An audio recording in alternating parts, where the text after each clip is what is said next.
Good evening and welcome to the Common Trubs coverage of the Premier League encounter. It's Tottenham Hotspur against Chelsea this afternoon, or this evening, or this morning, depending where you are around the world. I'm Russ Ferdinand, your alternative host for this evening. We've got our two commentators, Sunday man Luke Turton is going to be alongside Jack Essen. And Jack Essen's voice is the first one we're going to hear from, as Jack can bring us up to date with how many team changes both sides have made in this game. Good evening to you, Jack. Yeah, very good evening to you, Russ, and it should be a good game this evening as we just run through some of the changes then for both sides. Spurs, off the back of that 2-1 Friday night win the other week against Crystal Palace, continue that amazing start they've had to the season. They make two changes, Emerson Royal replacing Ben Davies at left back and Brennan Johnson getting his first start of the season ahead of Richarlison. Chelsea, they had a good win in the League Cup in the week over Blackburn, but that followed a disappointing 2-0 defeat at home to Brentford. They make, just running through checking the changes there, 2 wee seconds. They make two changes as well for that game. Levi Colwill replacing Cucurella and Cole Palmer replacing Medeski. The big news for them as well, Mikhailo Mudryk is on the bench following an injury, so we expect to see him at some point in the game. Should be a good game, Russ. Yes, should be a good game this evening, Jack, and I'm looking forward to this one, and I'm looking forward to your excellent commentary on this game as well. And also alongside Jack, he's back after a game over the weekend, so Luke Turton is back on the channel with us. How are you doing today, Luke? You okay, mate? Good evening, everyone. Good evening, Russ. Yeah, I'm doing all right, thank you. Good. This should be a good game, Jack and Luke, should I say. It should be a good game. Tottenham going fairly well at the moment, can go back top of the table with a win this evening. Haven't lost the game yet under Ange Postecoglou. Luke, how do you see this? Do you see Tottenham's run continuing against this Chelsea with down near the bottom of the table at the moment? Yeah, I do. I think they've got a very potent forward line, and it's very fluid as well up there with Johnson, Son, Kulusevski, and Madison. So I think they're fairly marshalled well, and Chelsea just on. So I'll be interested to see exactly how the game sets up, but I just think that the front line for Spurs will be too much for Chelsea today. Yes, he could well be. And one man who knows all about Ange Ball, as people like to call it, and Ange Postecoglou is our main commentator, Jack Essen. He's seen Ange Postecoglou in charge of his Celtic side last season, with him being a Celtic fan. And Jack, what's your comparisons to Ange Postecoglou's time at Celtic to his time at Tottenham so far this season? Well, the interesting thing about Ange Postecoglou, when he joined Celtic, he said he was uncompromising. He would play the same way that he always plays, regardless of the opponent, regardless of who they're against. I'm seeing the exact same at Tottenham. He doesn't change his style up. He plays the exact same way that he knows, and it is great football to watch at Celtic. It really got the fans on board from the get-go because there was a lot of scepticism. Like when he joined Tottenham, there was a lot of scepticism as well. So when that appointment was made, you just felt all the parallels from when he joined Celtic, the criticism that was coming his way before a ball was even kicked. And as he's shown so far, like at Celtic, he's proven all the doubters wrong. The football, Tottenham fans will tell you it's great to watch. Celtic fans will tell you it's great to watch. Yokohama F. Marino fans will tell you it's great to watch. Australia fans will tell you it's great to watch. And really, when you want to go to a football game, you want to watch good football, and that's what Ange Postecoglou brings you. Yes, obviously, then Luke, you've heard what Jack reckons in some good attacking football and some good football from Ange Postecoglou you can expect. Have you seen that so far at Tottenham, in your opinion, Luke? Yeah, I've been really impressed with the start. I mean, it's not been classic Spurs. I mean, they've been really attacking, really potent up front. The midfield looks strong. They've looked strong at the back, and I mean, yeah, I've been really impressed with how Ange Postecoglou's start at Spurs has gone compared to other managers they've had previously. Yes, and another thing I would like to ask you about, Luke, is the return up to Tottenham, well, not to this exact stadium, but to Tottenham in general for quite a bit. And this year, Pochettino is in charge of Chelsea now. How do you see his return going. Do you think he could get a tune out of his Chelsea side despite the struggles so far this season, or do you think Tottenham today will have too much for them? If Pochettino couldn't get a tune out of Chelsea for the first however many games Chelsea have played, then I can't see him managing it against Spurs, because Spurs are probably as hard as you get at the minute with an attacking force. So no, I don't see Pochettino getting a tune out of Chelsea's team tonight. And I'd like to be proved wrong, but I just can't see it, to be honest. Yeah, and you mentioned a few of the Spurs players who are starting, Luke, and you know a lot about one of them in Brennan Johnson. You mentioned him in their midfield and their is the Spurs forward line in recent weeks as well. You know a lot about him. You've seen him play at your side, Nottingham Forest. What have you made to his start at Spurs, and do you think he's kind of on the form that he showed towards back in the last season of Forest at Spurs so far this season? Honestly, no. He's I think he's again like he did last season when he came into the Premier League. I think because he's taken a step up, he's got to believe more in himself. I mean, his start.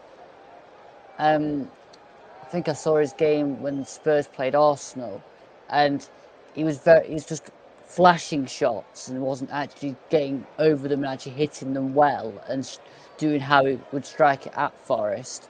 But I see the problem being with Johnson is he's just been out injured, so he's just coming back. And I think if he can get that belief in himself that he can play at the high level, then I've got every confidence he'll succeed. But he's got to believe in himself. He's got to be able to get the ball, get that lightning quick running going, and then see what happens. Because if he can carry that ball forward, that will then enable the likes of Kulusevski, Son, and Madison to keep up and create a bit more havoc and create some more chances. He's got the talent. He's just got to carry on believing in himself. Yes, and if you just look at some of the players that Chelsea, like Jan mentioned for Chelsea, like Mudrick, back on the bench today for them. Do you think he could be a good player to come off the bench to try and create something if Chelsea are going to need something later on in this game, Luke, or do you see him making much of an impact? With Michaela Mudrick, I think he's got real talent and real promise with his pace. But what lets him down is he goes too quick, and his legs go quicker than his brain sometimes, and then he falls over and he skews balls, and he's not quite composed enough. Whereas say Raheem Sterling, for example, that's starting tonight, he had a phase like that, and then he slowed his run down slightly so that he's now more effective whilst he's running, and he can put that ball across. Probably curse him now, by the way, but puts that ball across, and then it enables him to be a bit more effective. But with Mudrick, he's still young, and I don't think he realizes that he can't run that fast and expect him to have the control over the ball. Yes, absolutely. And so I'm going to put you under the spotlight here, Luke. And I think you know what questions. And I think you know what questions coming here, my friend, as well. What is your prediction for the full-time score in this game today between Tottenham and Chelsea? Right. Well, I did a prediction before the Newcastle Arsenal game, and it was completely wrong. And I think I cursed it because I predicted loads of goals. So I'm going to do reverse psychology this time, and I'm going to go for a 1-0 Spurs win in the hope we actually get goals today. Interesting thoughts. I'm going to say for me, I think Spurs will win it. I think it'll be tight like you, Luke, but I think Spurs will edge it. I'm going to go 2-1 to Spurs this evening. Let's see if myself or Luke is right. Now it's time for me to hand over to our match commentary team. Is Luke Turton first? Jack Hesson. Yeah, very good evening to you. Thank you, Russ. We are bringing you commentary of Tottenham versus Chelsea today from the Premier League. I'm your alternative commentator, Jack Hesson, joined by Luke Turton, and you're listening to the Commentary Hub. As I said, this is a big London derby. Tottenham in perhaps one of the best form they've ever been in to start a Premier League season. Chelsea languishing out in 13th place. And if we just run through the lineups for you very quickly, then for Tottenham, Vicario starts and goals, a backline of Pedro Porro, Christian Romero, Mickey van de Ven and Destiny Udogie, replacing Ben Davies. A midfield two of Bissouma and Pape Sarr. An attacking midfield three, Brennan Johnson making his first start, as you heard. James Maddison playing in behind Heung-min Son and Dejan Kulusevski out on the right. As for Chelsea, Robert Sanchez starts in goals, a backline of Levi Colwill, Thiago Silva, Alex Disasi and Reece James. A midfield two of Enzo Fernandez and Moises Caicedo. It's an attacking midfield three of Raheem Sterling on the left, Cole Palmer on the right, and Conor Gallagher in behind Nicholas Jackson. The big team news off the bench on both sides. Tottenham have Rodrigo Bentancur back from injury, as well for Chelsea they have Mikhailo Mudryk. And just as the teams are coming out, I'll pass it to you. Look, what are you thinking for this game then? Well, I'm hoping there's some good attacking play and a lot of actual proper exciting action, because otherwise we're going to be in for a boring game, Jack. So I'm hoping that we've got some decent attacking play to idolise and hopefully some goals. But I'm not going to predict goals because I know that usually curses it. Well, of course, it could be interesting because obviously Ange Postecoglou's sides usually play a more attacking form. Chelsea have been starved for goals this season. Could it potentially be the case that we're looking at a Tottenham team in the front foot for most of the game? Chelsea just look at to try and catch them on the break? More than likely, that's kind of the impression that I've got from watching both sides so far this season. I'd like to see a bit more from the Chelsea midfield today, try and get a bit of a handle on that. But again, I just think that Spurs have got too much at the minute, ability-wise. I just don't see that's there in the Chelsea side to grab the game by the scruff of the neck, to be honest. Yeah, of course, and a lot of money in that Chelsea midfield. Enzo Fernandez, 100-odd million. Moses Caicedo, 100-odd million. You've got Cole Palmer, just 19 years of age. They spent £40 million on him. Just 13 goals this season, the lowest since 2007 and 2008. And as the teams are just getting ready, then we'll just clarify. You've said your prediction for this game is 1-0 to Tottenham. Is that correct? Correct indeed.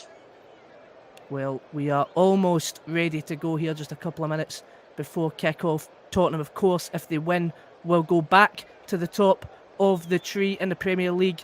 Chelsea just trying to move themselves up the table, currently 13th place, but almost certainly one of the worst starts to the season. And yeah, we're just we're holding off just now. There's a couple of minutes before kick-off. And well, what we can look at then, as you mentioned, Brennan Johnson signing from Tottenham, from Nottingham Forest. Even Ange Postecoglou's giving him his first start, and you were saying before to Russ, you weren't too convinced by him at Nottingham Forest, but do you think that could potentially change? Is this a big moment for him tonight? I don't think I was not convinced. I just think he just didn't believe in himself enough to push on a bit further. And then as he's gone to Spurs, he's had a few shots that have gone wide and he's not looked his usual self. So I think if he gets the belief back and he gets those electric runs going, then yeah, I think he'll do all right. He's just got to get back into that groove that he's in at the back end of last season and not get dragged too much into this. Oh, I'm at Spurs. It's a bigger club. I've got that pressure to go that step higher. If he just plays his natural game, then I think he'll do all right today. Yeah, absolutely. Don't forget, you can follow the Commentary Hub on Twitter. Our Twitter handle is @CommentaryLive1. And why not visit our Facebook page as well? The best way to follow the Commentary Hub, go to facebook.com/the Commentary Hub. And yeah, this is going to be a really exciting game, we hope, as we're just getting ready for kick-off. The last outing came over for Chelsea, for Tottenham, even came in a week ago, and that 2-1 win over Crystal Palace. What was your thoughts on that previous win for Tottenham in a tough away ground? What was your thoughts on that at the time, Luke? I'll be honest, I didn't see the game live, but I think Spurs are always going to be potent with that front line, and I think Johnson off the bench gave them a little bit more of an edge. So, yeah, I mean, again, I rate this Spurs side this season. I really do. Yeah, one of the big changes, of course, as well, was Vicario in goals, and the big change that he's made, signing from Empoli in the Serie A, as they were just a couple of minutes from kickoff. But yeah, massive improvements all across the Spurs lineup from Ange Postecoglou. Plenty of players who are in there under Antonio Conte, and he's just injected a new lease of life into them this season, hasn't he? Absolutely. They're playing way better than they were under Conte. They have, and we are just seconds away from kickoff. Chelsea have the ball with Nicholas Jackson. They will be first to kick off, facing to the right-hand side of the Tottenham Hotspur Stadium main stand. Of course, wearing all blue, Tottenham wearing the traditional all white as we just get ready. The referee, Simon Hooper, ready to kick us off at the Tottenham Hotspur Stadium, and we have now kicked off. Nicholas Jackson getting it all the way back to the backline. Disasi, who tries to play a long ball towards Raheem Sterling, but it goes to the way of Pedro Porro. Tries to play it short in the midfield, and it's almost caught out there by Chelsea. They managed to recover Tottenham, and they're under a bit of pressure at the moment. Raheem Sterling putting a lot of pressure to keep Tottenham, and they managed to force the ball out of play. That was a promising pressing start there from Chelsea. Yeah, I think that's what you've got to do as a Chelsea team today. Press that Spurs team. If you give them time on the ball, they're just going to play the ball forward and get it into their danger plays. So good idea from Chelsea so far. Yeah, and they've just done it again. They've won the ball back from the throw-in, but Tottenham have been able to recover. Pedro Porro tries to get the ball that way to Kuleveski, who's up against Levi Colwill. Colwill wins the ball strongly, but Simon Hooper blows for a free kick. So as you mentioned, Chelsea getting in their faces at the moment. Tottenham tried to play the free kick quick there towards Heung-min Son, and I believe the referee has called that back. So we're getting a sense of how this game is going so far. Correction, the referee is Michael Oliver, and Tottenham are going to kick off, take that free kick again. They have the ball in the back line with Romero out to Mickey van de Ven, who's playing on the left side of that centre-half pairing. Tottenham just have the ball safe in their own half at the moment. He tries to play it long towards Johnson, as I said, making his first start following his signing from Nottingham Forest. Plays it into the middle. James Maddison comes in deep to Bissouma. Bissouma, great tackle there from Conor Gallagher, but the referee sees that as a foul, and it did appear to be a foul on Odogie. So Tottenham trying to get a foothold in this game following that pressing start from Chelsea. They have the ball in the back line again with Mickey van de Ven out to Romero, just passing it along the back line. Chelsea trying to press. Vicario with the ball. 2 minutes in, it's still Tottenham 0, Chelsea 0. Mickey van de Ven on the ball now, gets it out towards Brennan Johnson. Brennan Johnson now is going to run with it, and he finds the run in the middle of the box, and nobody's there from the cross. It's picked up by Raheem Sterling, but the ball falls loose in the midfield. It's Bissouma on the ball, tackled. He's tried. Does he still have it there? Referee waves play on, and the ball is hoofed up the park by Chelsea. So it's been an interesting battle at the start of this game. Looking like Chelsea are looking quite positive in this game to start. Both sides have got a decent energy to it so far. I mean, the pressing has been fairly decent, and we've just got to see if anybody can get that first chance on goal. Yeah, there was a foul there blown. Moses Caicedo fouling Maddison in the middle of the park. Maddison's going to be a difficult player for Chelsea to try and handle in this game. Caicedo is clearly upped by the referee's decision there. Tottenham have the ball back with Mickey van de Ven. Plays it across his back line to Romero. Papa Sarr comes in support.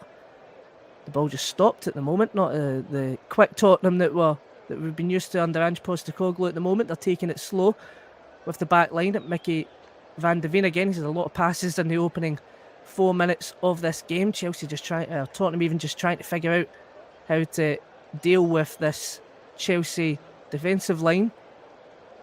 Mickey van de Ven on the ball, gets it out to Romero again. And that's a great forward pass in the midfield to Maddison, who doesn't have a lot of space. The loose ball's picked up by Basuma, but he's under a lot of pressure by Raheem Sterling and Conor Gallagher. Tottenham tried to get the ball out in the midfield, but it's picked up by Chelsea. A poor pass by Caicedo there. Maddison tries to play the ball long, and it cannons off of Fernandes, but they manage to get the ball back, and they might get a bit of space now, Tottenham. That's a great forward pass into Heung-min Son, and it's the first real shot of the game, if that even was a shot, towards Robert Sanchez, and goals comfortably dealt with by the Chelsea goalkeeper. Probably better off there pulling the ball across to Brennan Johnson, to be honest with that one, because the ball through was great, and then I think, yeah, pull it across or get a bit more whip on it. That was a bit tame. Yeah, it was a very tame effort there, but it appeared on the replay as well. Pape Sarr's pass towards Heung-min Son was offside, so if anything that came of that, it would have likely have been ruled out by, of course, the dreaded VAR.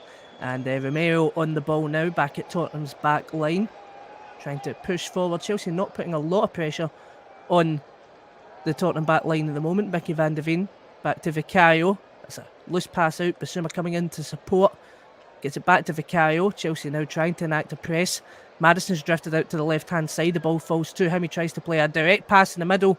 That's a good pass to Pape Sarr, and the space now opened up on the right-hand side of Kulusevski. Can he get a shot away? And it's in the back of the net. Kulusevski scores. Takes a wicked deflection, and it gives Tottenham the lead. Wow. I mean, that's how you cut open an opposition.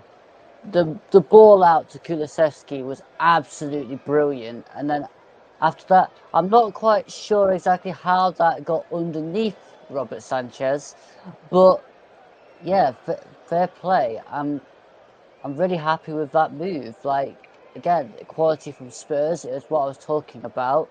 All right, let's have a look at this replay. So again, brilliantly into the middle of the park, and then that's a great ball. That's Kulusevski. And then it takes a deflection, I think, and then goes in the near post. But again, brilliant shot by Kulusevski. Yeah, it ricochets off, I think, Levi Colwill, and goes in. Yeah, it's a deflection of Levi Colwill. I believe it is on target, so it would be harsh not to attribute that to his goal. You could even argue it looked like it was destined for the top right-hand corner before trickling in off that deflection. But as you mentioned, a great build-up play there. Maddison taking the initiative to move out of the centre of the midfield to open the space on the right-hand side. Plays a great direct pass to Sarr, and then Sarr into Kulusevski, and the rest was history. Tottenham have the ball again. A ball across from Son goes to Kulusevski. They're trying to double their lead early here. Kulusevski, bit of trickery in the box, tries to get the ball back in support, but Gallagher's there. Chelsea can't get the ball away, and it was almost a deflection again. Saved this time by Robert Sanchez. Tottenham are not letting up here. Chelsea are going to struggle in this game if they don't get a handle on this ball, because Spurs are just all over them. And again, another shot towards goal, which from Pedro Porro, which I think if you pointed it's go the opposite way, because it's very tight to get it in at that angle. Yeah, Chelsea there completely could not get the ball away. Tottenham really had them for sixes and sevens there. Pedro Porro on the edge of the box. It was a good hit, but just too tame for Robert Sanchez to make an easy save of, as you mentioned. Perhaps we're doing better going for the opposite corner, but it was a difficult finish, especially for a right back. But you know, Pedro Porro, a right back, as you will have noticed with Ange Postecoglou's side, they usually play those right backs in a more central midfield inverted position, and that was a good example of that there with Pedro Porro really high up the park on the edge of the area. Yeah, it's something that's coming into the game, isn't it? The right backs playing as central midfielders. It is, and Tottenham have the ball back again with Christian Romero just signalling almost to calm things down a bit. Chelsea will want to respond as soon as they can, but it's not been a great response to that Kuleveski goal. Just a reminder, we're only 8 minutes into the game. It's Kuleveski's deflected effort of Levi Colwell, which gives Tottenham Hotspur an early lead here, and they're looking like they're trying to double their advantage. A foul there in the middle of the park. Bissouma on Enzo Fernandez. And Fernandez just helping Bissouma back up to his feet. He looks like he maybe took a little knock himself on that challenge. But it will be Tottenham who have the ball dead on the halfway line. And it's Bissouma. Takes it quickly to Romero. Out wide to Pedro Porro. Or to Kuleveski even. Kuleveski trying to cut inside. Finds the space to Bissouma. Bissouma going to switch it all the way to the other side towards Brennan Johnson, who can try and work a bit of magic now on that left-hand side. Plays the ball in quickly to Pape Sarr. Pape Sarr to Maddison. Maddison, he tries to spot Porro at the back post, and Porro then goes for the shot. Not cleared away well enough by Chelsea. Brennan Johnson almost gets on the end of that. Again, Chelsea just struggling to clear the ball away, and they have possession again at the moment. Look, Cole Palmer even, showing a bit of trickery. Brought down under a foul by James Maddison. So Chelsea really pinned back at the moment.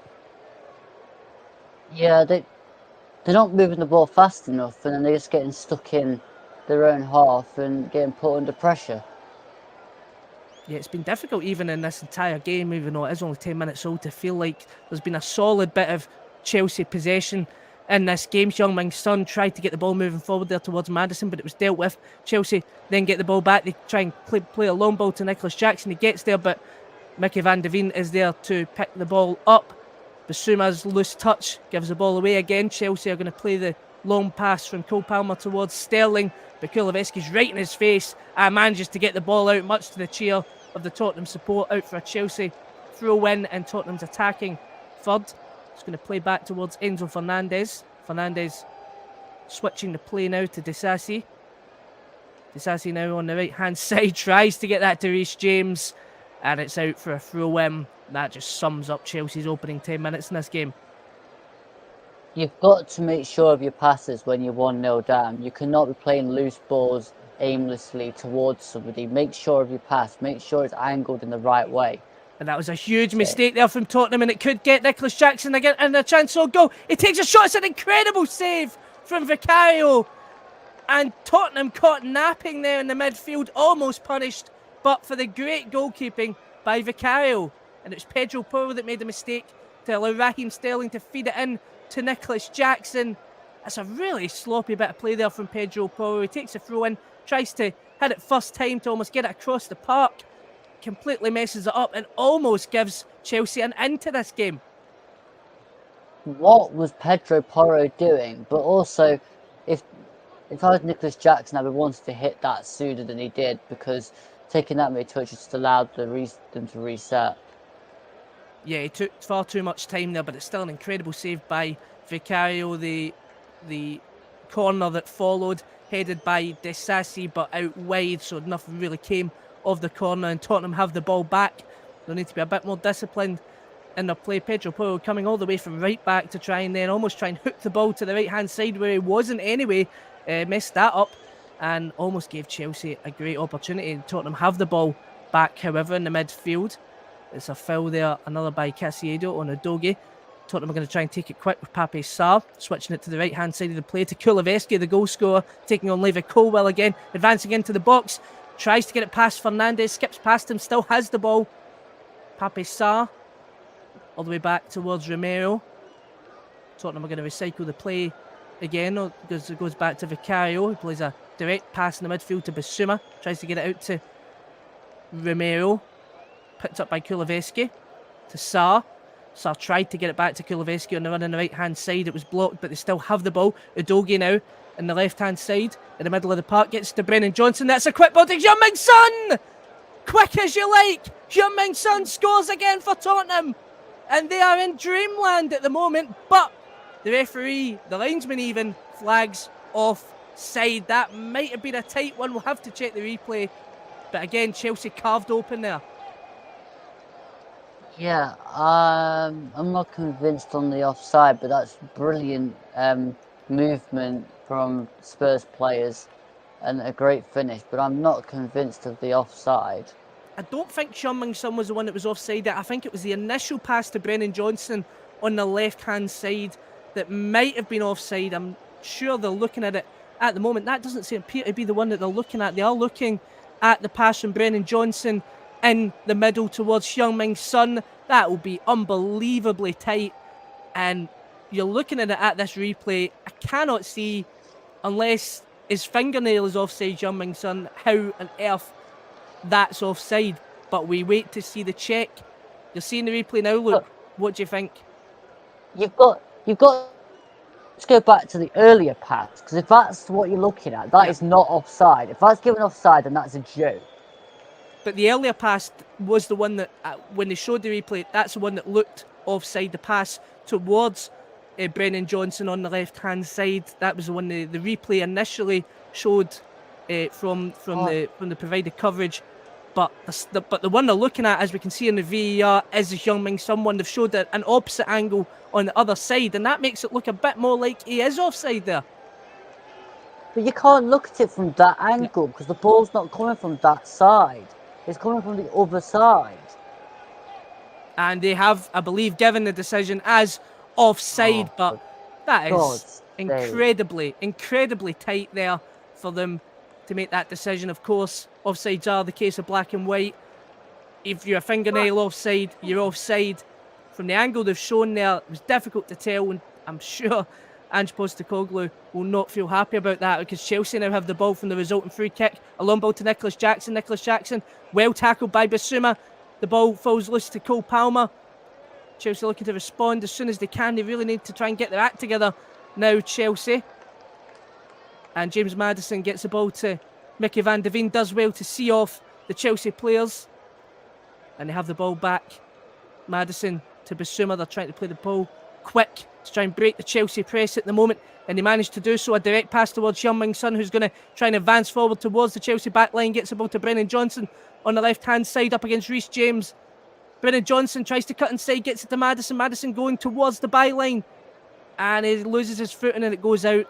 Cleared from Reece Johnson and cleared by Disasi. And Chelsea can breathe again. Tottenham have the ball safe at a throw-in on the halfway line. And again, now that we can breathe after that quick bit of play there, again, your thoughts on that disallowed goal? I just don't see how you can give that as offside. Like, come on.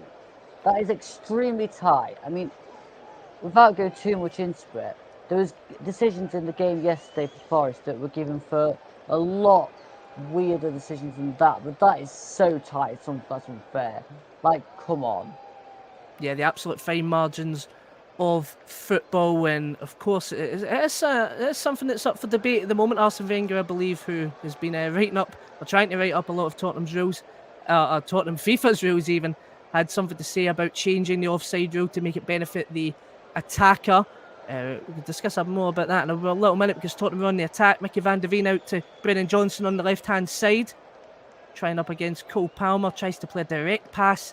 Slide rule pass towards James Maddison, but it just takes a nick off of Cole Palmer and out for a Tottenham corner, the first of the game for Spurs. 17 minutes in, Tottenham 1, Chelsea 0. Tottenham did have the ball in the back of the net for a second time, but for a marginal, the most marginal you could possibly get for an offside on Heung-min Son, and now it's going to be a corner for Tottenham Hotspur. Pedro Porro to try and whip it in right-footed on the near side of the stadium. Porro whips it in and nobody's going to get there, but Heung-min Son almost gets there and it falls to the back post to Kuleveski. Kuleveski up against Enzo Fernandez. He has to be careful here, Fernandez. Almost gets the better of him there, but Fernandez is able to recover to Moses Caicedo. Chelsea are going to try and break quickly there. Raheem Sterling just dallies on the ball and Tottenham are able to pick it up, but it's a free kick. Denies Tottenham a counter-attack. Udogie there fouling Raheem Sterling, and he also finds himself into the book with that challenge. The first yellow card of the game, look. Yeah, I mean, I think it was a good breakout from Chelsea, and I mean, he definitely wins the ball, but I think it might be for the I'm not sure that's exactly a yellow card. That's a bit harsh. I think it was, though, it might end up being more than that. They're looking at it at VAR for serious foul play. What happened was Udogie did win the ball, but his studs were showing as he tried to win it against Sterling. It doesn't look like he gets a catch on Sterling, but it's really all about whether or not the rules determine whether that matters at all in that situation. If he's got both his studs up 2-footed, just nicks Sterling in the left foot, but it was a dangerous thing to do when you put your studs up. Difficult to say if you can do that in modern football. VAR, I believe, has now had a look at it and has determined that it is not a red card, only a yellow card for Destiny Udogie. What was your thoughts on that, Luke? And the trouble is, the more you look at it, the more you can convince yourself it's a red card. But on first and second viewing, I thought, yeah, probably a bit harsh to get a yellow card. So, yeah, I couldn't see why that would be the potential for a red card. I mean, if it connected with him, then yeah, fair enough. But it was far enough to the side of Sterling just to try and he was going for the ball. And Tottenham have the ball now high up in the Chelsea end. Udogie was after a poor clearance from Robert Sanchez, gave Tottenham the ball back, and they now have it safe in their defensive line with Romero to Van de Beek. Basuma coming in towards the left back position to pick the ball up. And another foul there by Udogie against Moses Caicedo. Udogie already on a booking, really needs to watch himself with the fouls now. Absolutely. I mean, he seems to me like a player that plays on the edge, so he definitely needs to be careful now. He does indeed, and Tottenham try and pick the ball up there. Romero with a intercepting header going all the way towards the Chelsea back line. He shoves, I believe that was Levi Colwell there, but the ball is cleared away for Chelsea. Kuleveski there gets the ball, picks it up towards Romero, and it's a challenge on Romero there, but the referee waves play on. That's a great ball forward towards Raheem Sterling on the left-hand side. Can he work a bit of magic now against Pedro Porro? Raheem Sterling takes a shot, deflects off Porro, comes back to Sterling. He's still on the ball and it's in. What on earth happened there? Raheem Sterling showed complete commitment to that attack. It deflected off of Pedro Porro, back to him. Tottenham could not deal with the ball defensively there, and it fell to Sterling again to finish it off. 20 minutes in, it's now Tottenham 1, Chelsea 1. And a bizarre bit of play there for that Raheem Sterling goal. Well, it probably has something to do with the fact that the centre-half was out of position for a starter, down in the opposition half. But also, I think, as we look forward with Sterling, it's a great run. It's an absolute quality run. And then a bit weak from Pedro Porro. Still couldn't get it. Nobody comes to cover him on the other side. And then Sterling just slides it in. I mean, is this going to get reviewed? But you might think so, because obviously, as you mentioned, there was two things there. Romero looked like he went down under a challenge in the middle of the park against Thiago Silva, and then that made him be out of position for that quick counter-attack by Chelsea. But then as Raheem Sterling was bearing down on goal, he took that initial shot right off of Pedro Porro, and it fell right back into his hand, and that is what the VAR are now looking at. So hold your horses, this might end up being another disallowed goal, and I'm not sure if it's for the foul, but they're certainly, what they're looking at the moment is a possible handball, because that initial shot from Raheem Sterling deflected off of Pedro Porro and straight back to Raheem Sterling's arm, which he then used to try and control the ball to get him further forward and to get the ball in the net eventually. What you're looking at this right now, we still don't really know with VAR what way this could end up going. What are you thinking here? But by the rules, that's got to be handball. And as on cue there, the goal has been disallowed. So a second disallowed goal of the game. Raheem Sterling, handball. Doesn't look like he's got that much complaint about it, as it was fairly clear there when the ball, he took the strike initially, deflected off Pedro Porro, straight back to him. His right hand is not anywhere nearby his side. Admittedly, there's nothing he can do about it, but it plays a major impact there on the goal, and it would have been massive controversy had they given it off the back of that, I think. You've got to give that as a handball because I mean it's impacting him with a goal. You can't do that now. You can't have it touching your hand and then scoring a goal. That it's always got to be disallowed for that. And I thought it was strange at the time that wasn't pulled up for handball, but at least VAR's done this job right this time. Yeah, that was a correct call there, even from the VAR officials correcting the decision on the part. As you mentioned, you can't get away with that unless, of course, you're Diego Maradona. Conor Gallagher now has the ball. There was a stoppage in play for Romero going down, as I mentioned earlier, on the challenge by Thiago Silva. So there was a bit of stoppage in play anyway, regardless of the VAR stoppage. Chelsea now have the ball in the back line. Thiago Silva to Disasi, to Reece James. Reece James in the middle to Caicedo. Caicedo just plays a really weak pass there. It's difficult to even tell what he's trying to do. Was he trying to get that to Nicholas Jackson, or was that just a weak hospital pass up the park? I just think that Caicedo is in a world of his own this season because he's not anywhere near the player that left Brighton. And Enzo Fernandez takes a shot and it's miles wide. Really one of the first opportunities outside of that disallowed goal, and of course the Nicholas Jackson chance earlier on in the game. It's just a pop shot from Enzo Fernandez, another player as well that they signed for a lot of money and just really hasn't shown his value in the team. Vicario's goal kick is cleared out poorly. Cole Palmer tries to get the ball. Brennan Johnson's there to try and beat him, and it's the ball's jumping about at the moment. Moses Caicedo's able to win the ball far up the park. Reece James almost getting in, but the referee blows for a foul, and this will be a really good opportunity for Chelsea to try and score here. The foul by Bissouma. Yeah, it's a stand and then a pull down. Yeah, that's a free kick. That's definitely a free kick, and I think really I'd expect better from Bissouma just to stay with Caicedo and not pull him down like that. It's a silly thing to do. You're always going to get given a free kick against you for that. Yeah, and it's been a really aggressive game so far between these two. As I mentioned, that challenge by Udogie earlier on in the game, receiving the first yellow card, was looked at for a possible red card. The challenge there by Bissouma. It's been a rough and tumble game, but Palmer's going to whip the ball in now, and it's not cleared away by Romero.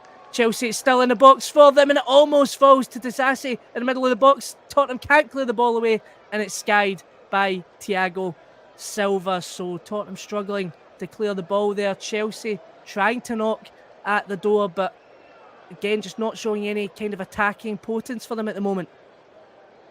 No, there's no attacking strength there for Chelsea whatsoever, which I think is what they're going to struggle with. But why was Romero heading that back into his own box?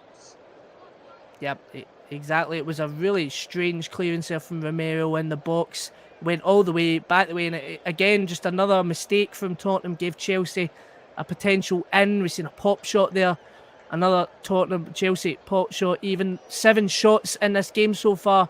Just a 1 on target. Tottenham technically haven't even registered a shot yet. It's a poor clearance. Nicholas Jackson, Raheem Sterling, footwork in the box, goes down. As there shouts a penalty. No, it's still playing at the moment. Cole Palmer just to Caicedo. Oh, what a goal, Caicedo! A fantastic finish, drilled into the bottom left-hand corner from about 25 yards from goal. They've given offside for that.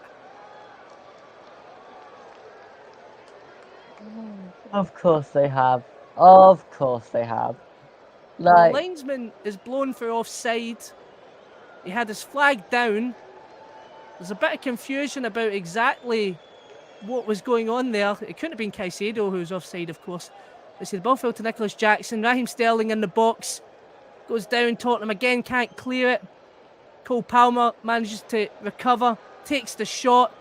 Are they looking at it potentially that one of the Chelsea players who was the furthest behind the Tottenham defence, I believe it was Nicholas Jackson, they'll be looking at it, I would say, or they've looked at that offside as saying that he was in Vicario's sight. And of course, if you're offside and you're blocking the goalkeeper's sight of vision, then that would be called as offside. But really, really harsh if that's what's given. They're also potentially looking at a penalty when Raheem Sterling went down in the box with Mickey Van der Veen. There's just so much going on there. But then the following challenge from Christian Romero on Enzo Fernandez, he takes him out. There is so much going on here. If they give this as offside, is the potential now that they could look at it as a penalty in the box?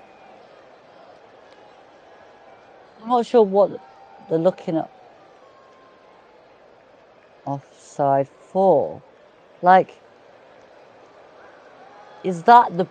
If that's it, then that's maybe just offside. But, Well, yeah, it was difficult to tell from the angle whether or not it took a deflection off of Nicholas Jackson, but I think what they're maybe looking at there is that if he was in front of Vicario in an offside position, then that would be seen as blocking the line of sight of the goalkeeper, perhaps. They're taking a close look at Nicholas Jackson, who was the last Chelsea defender before any Tottenham defender. Pedro Porro was the one up close to him, and again, if they're giving offside here, like the Heung-min someone, it's fingernails that are offside. Basically, it's that tight. I'd like... And they have given offside, so the Yeah, decision on the goal itself is offside, and I believe they've looked at it on the basis of the fact that that Jackson was blocking his line of vision, and it's denied Caicedo an excellent goal, hasn't it? Brilliant finish. But again, like Nicholas Jackson, get out of the way. Now we're checking for a possible penalty. And now they are looking at a possible penalty. And they have two instances that they can look at for this. The initial, when Sterling went down on a challenge it looked like by Romero, but it doesn't look like there was any contact. But then the loose ball almost fell to Enzo Fernandez. Romero flies in. He wins the ball first, but then his studs go into Enzo Fernandez's foot, but he does win the ball first before he takes the man. So is it looking then like potentially they're looking at it as a dangerous foul because his studs do go above the ankle? Yeah, I've got to say that's got to be a penalty. Yeah. That's there's a still there. That's got to be a penalty because the still of that does not look good. And the now referee, going to have a look. Yep, they're going to the monitor. They're going to have a look at it. But if it's for studs on his ankle, could they potentially look at it as a red card as well? Possibly, and that wouldn't be good for Christian Romero. It wouldn't at all. And yep, Michael Oliver is having a look at this at the moment. Romero showing the replay again on the VAR. He wins the ball first, but studs go into Enzo Fernandez's leg. It's reckless play from him. As mentioned, he does win the ball first, but then his studs go into his leg, and that is what they're looking at. An absolutely crazy bit of play here. The goal denied for the tightest of possible offsides, and now they're looking at the potential foul. Michael Oliver bringing over one of the Tottenham players. He's trying to point to somebody to bring over. He's not made his decision yet. He's going over towards Heung-min Son to have some words. Christian Romero up with him as well, having some words at the moment, perhaps explaining the decision he's about to make. And he is about to signal a penalty and a red card. 32 minutes in, Chelsea have a penalty and Romero is sent off. It's such a silly challenge again, though, isn't it? Like, there's no need to have your foot that high if you're clearing the ball like that. You can clear the ball without having to have your studs up that high. It's just ridiculous at the end of the day.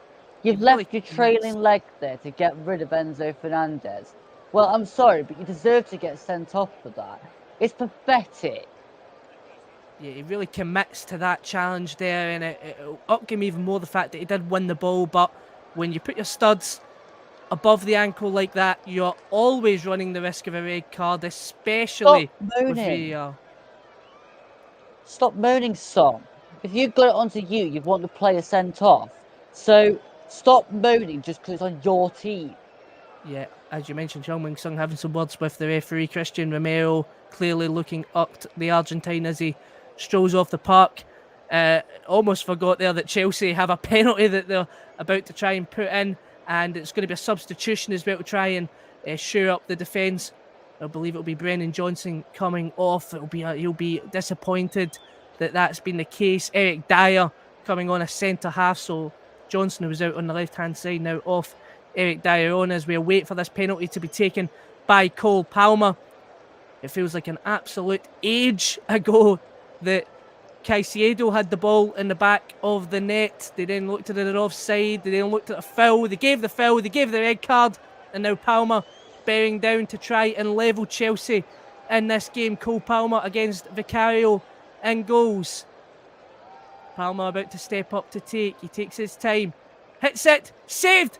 No, it's not. Hits off the bar. In the net. Chelsea level.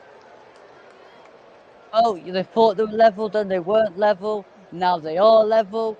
I mean, what drama this is. I mean, I think to try and bury it one side and then get it to bouncing off the other side. I mean, that's some skill. I mean, look at this. Yeah, to go with one post and then in. That bit of a look, bit of skill. I mean, again, it's pushed, I think, by Vicario towards that post and then gone in. But yeah, I've brilliantly hit.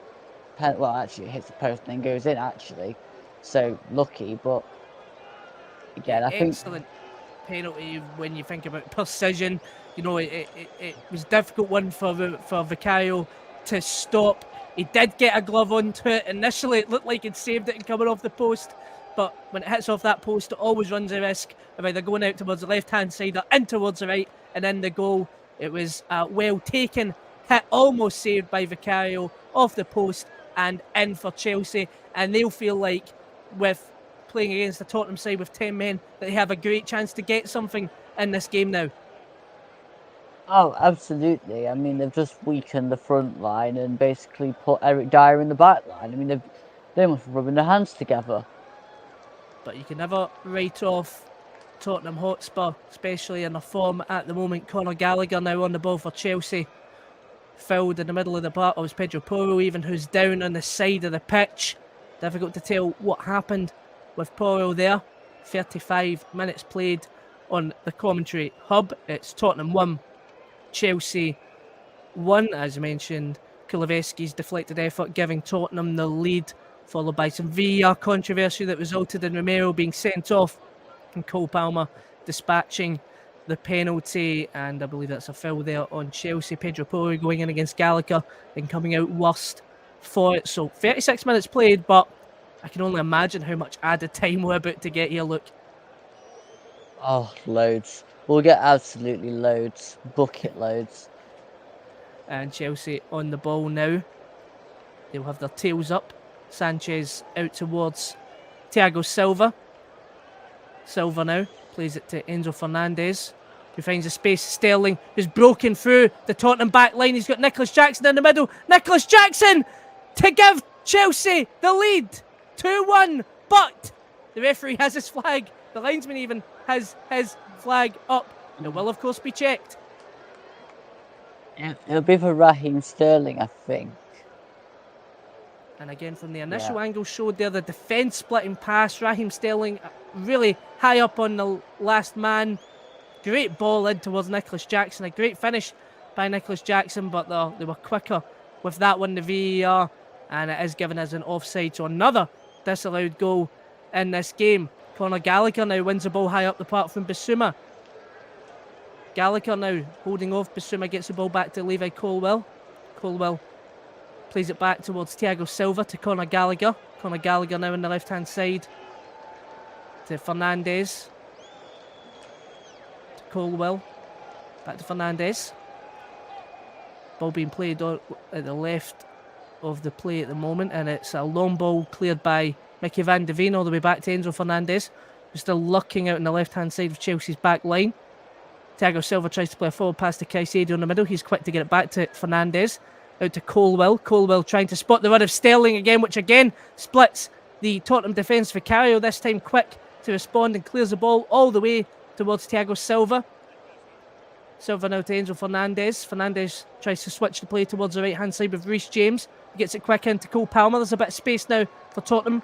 Closed down by Kuleveski. Space for Chelsea even. Closed down by Kuleveski. And Udogie had possession but was dispossessed. Caicedo on the ball now. Back to Sanchez, to Disasi, to Reece James. Reece James to Disasi again. And it's now to Enzo Fernandez. Fernandez switches the play towards Colwell, who again tries to get Sterling on the run. That seems to be the tactic for Chelsea at the moment. Get the ball to the left-hand side and try and split the Tottenham defence with Raheem Sterling. Yeah, well, they'll know that getting Sterling with pace in against 10 men will probably create a bit more room for everybody else. So it makes sense, to be fair. Yeah, and a long ball there from Vicario falls to the Chelsea backline. Caicedo dispossessed. Tottenham pushing forward now. Maddison, he's got Kuleveski on his right. He tries to skip past Fernandez. And it takes a shot. Pape Sarr hits off of Thiago Silva, I believe. And back to the grateful arms of Robert Sanchez in goals. Chelsea are going to try and push it forward now. Conor Gallagher takes the ball up high up the field. Gallagher now against Pedro Porro. He's got Sterling in support. And he's going to try and calm things down to get the ball back to Reece James. Back to Conor Gallagher. Gallagher to Fernandez, to Caicedo. Back to Fernandez, who looks to switch the play towards Cole Palmer, who's in a bit of space on the right-hand side, but he can't keep the ball in play, and it's out for Tottenham. Throw. How was poor that was. They really should have measured the ball better so he keeps it in play. There was too much on that ball. And Tottenham now have the ball back. And don't forget, you can follow the Commentary Hub on Twitter. Our Twitter handle is @CommentaryLive1. As Michael Oliver has some words with Ange Postecoglou, and Ange Postecoglou finds himself in the book. He will have had a frustrated first half with the number of VAR decisions. He's never been a fan of VAR, was not a fan of it in its introduction in Scotland, and certainly not a fan of it in the Premier League. Kuleveski now to Heung-Min Son, who tries to take on Disasi on the right-hand side as he advances towards the box, gets it back to Kuleveski, and he can't control the ball, but it's a loose pass, picked up by Maddison to Udogie. Udogie back to Maddison. Maddison now, looking for the space. Udogie plays it with Maddison again, and it's well defended by Chelsea as they take the ball out. Nicholas Jackson out to Cole Palmer. Maddison down at the moment, but Chelsea will play on. Long ball towards Nicholas Jackson. Well dealt with by Eric Dyer. So Chelsea, Tottenham even still looking to try and get numbers forward despite the 10 men. Well, they still have to give it a go, and they still have to make sure that the 10 men, they can still try and penetrate. But I just think it's going to be a bit harder now. We've lost a part of their front line. I mean, you'd expect them to be able to come forward and create chances still. They've got Maddison, Kulusevski and Son on the field. I mean, they've got to be able to push forward. But again, I think Chelsea will try and get more of a grip on the game now with the 11 in there and ping it round and get Sterling behind, because I think that's their game plan. Get the ball out wide to Sterling and then put it over. And we're just stopped for an injury at the moment for James Maddison. He is getting treatment. It was a 1-2 with Udogie back to Maddison, and it doesn't look like it was under any kind of contact there, which may be even more of a concern for Tottenham fans. He just went down on his own accord. He's getting looked at the moment. That would be a big loss for Tottenham if James Maddison is out of this game.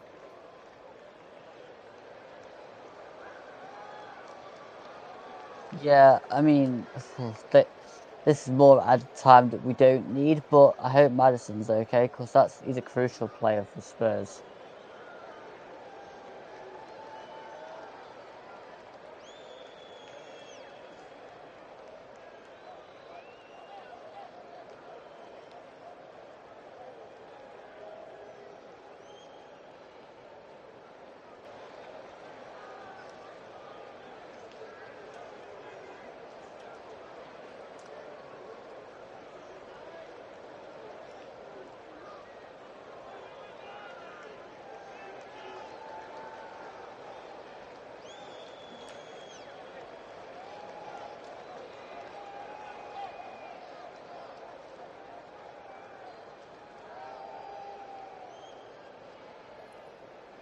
We appear to be having a few technical problems with Jack And at the moment. We'll apologies, try and resolve them. And we have now got him back, so back over to you, Jack. apologies for that, Russ. I'm back now, and Conor Gallagher on the ball, gets the ball to Enzo Fernandez, tries to split Nicholas Jackson, and it's cleared by Vicario. Moses Caicedo to Thiago Silva. Mickey van der Veen is down now, and he looks like he's holding a sort of hamstring area, potentially under a bit of pain. Eric Dyer's going to come over to him now. And just looking there, Mickey van der Veen up against Nicholas Jackson. And yeah, he pulls up there. That could be a concern for Mickey van der Veen. If it doesn't rain, it pours for Spurs. Like, they're just getting more and more bad luck as this game goes on. Like, they've lost Romero to a suspension. Looks like they've now lost Van der Veen to a hamstring injury. James Maddison went down with another injury. I mean, it's just raining and raining and raining with Spurs, isn't it? It is indeed. And yeah, straight away, Ange Postecoglou signals for Emerson Royale to come on. That might be Mickey van der Veen's game done. They've lost both their centre halves in this game. A game going into it, they would have thought they would have really wanted the win. They went 1-0 up. They'd have been thinking even more about the win. And now, with the way things are going, Højbjerg coming on as well, we'll await to see who he comes on for. Now, even though Chelsea haven't shown much in this game, you're potentially looking at Tottenham trying to see out a point here. Yeah, I mean, it's not looking good, is it? Getting towards half time, and you've lost 2 centre backs, and you're making what looks like 3 changes before half time. That's damning. Like, wow. Yeah, 3 changes. How the Spurs team falls apart, and 12 minutes at a time. 12 minutes of added time. Some might say that was conservative estimates, given them at the stoppages in that first half.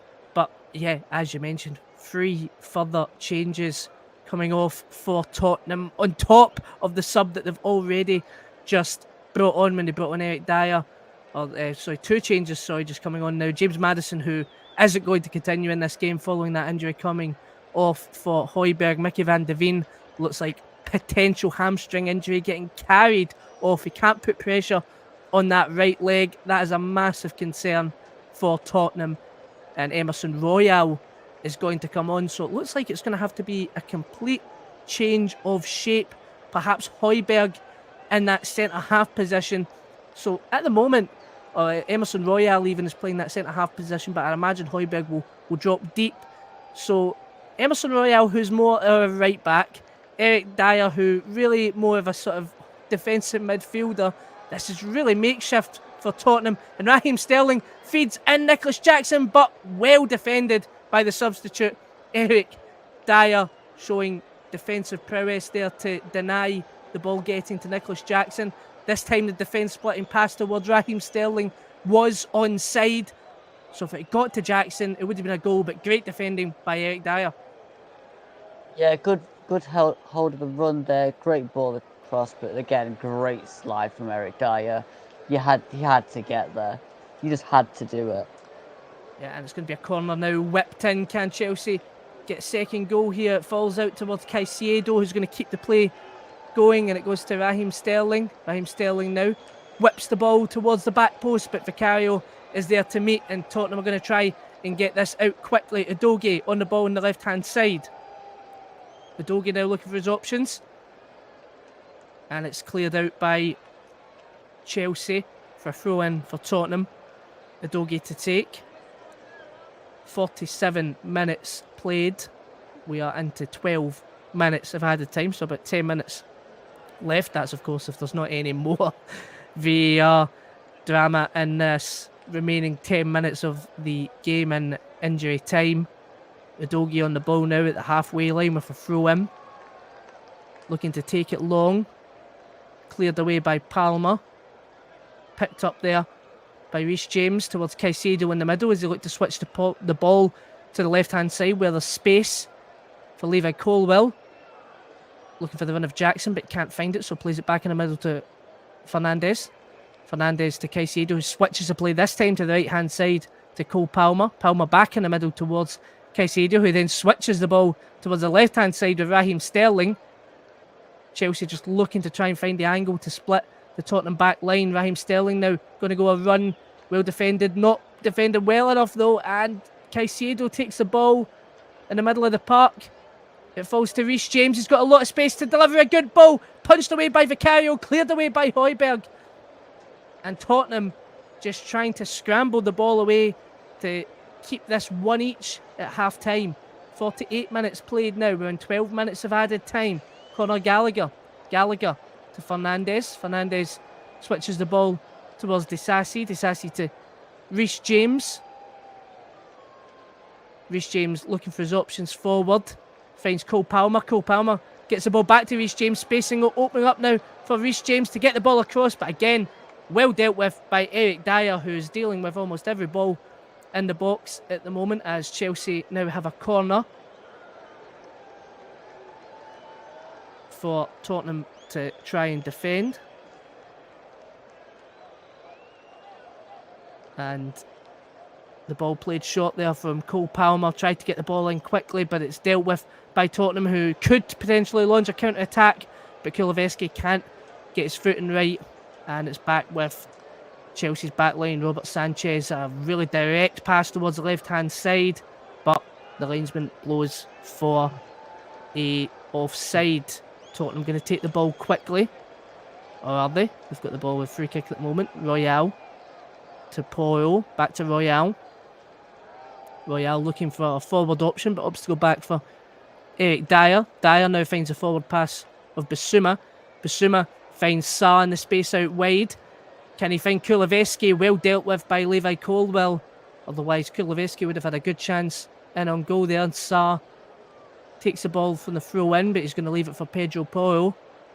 And yeah, Tottenham just looking to try and see this out for one each and get in after the madness of that first half. 50 minutes played here of 12 minutes added time. And it's Eric Dyer at the back, gets it back to Emerson Royale. Bit of trickery there against Nicholas Jackson, opens the space up to get the ball to Højbjerg. Højbjerg to Sarr, to Bissouma, who gets it to Sarr. Kulusevski plays a lovely long ball, it was Pedro Porro towards Kulusevski in the box, and he just can't get his foot on it. But Tottenham still trying and pushing for that second goal in the game, which, as you mentioned, with the defence they've got out at the moment, they might need in this game as it goes on. They need to get some relief to get the ball upfield, because otherwise Chelsea's going to keep putting the ball across and just putting pressure on that Spurs back line. So if Spurs can get the ball forward, then and get some possession. That's what they really need right now.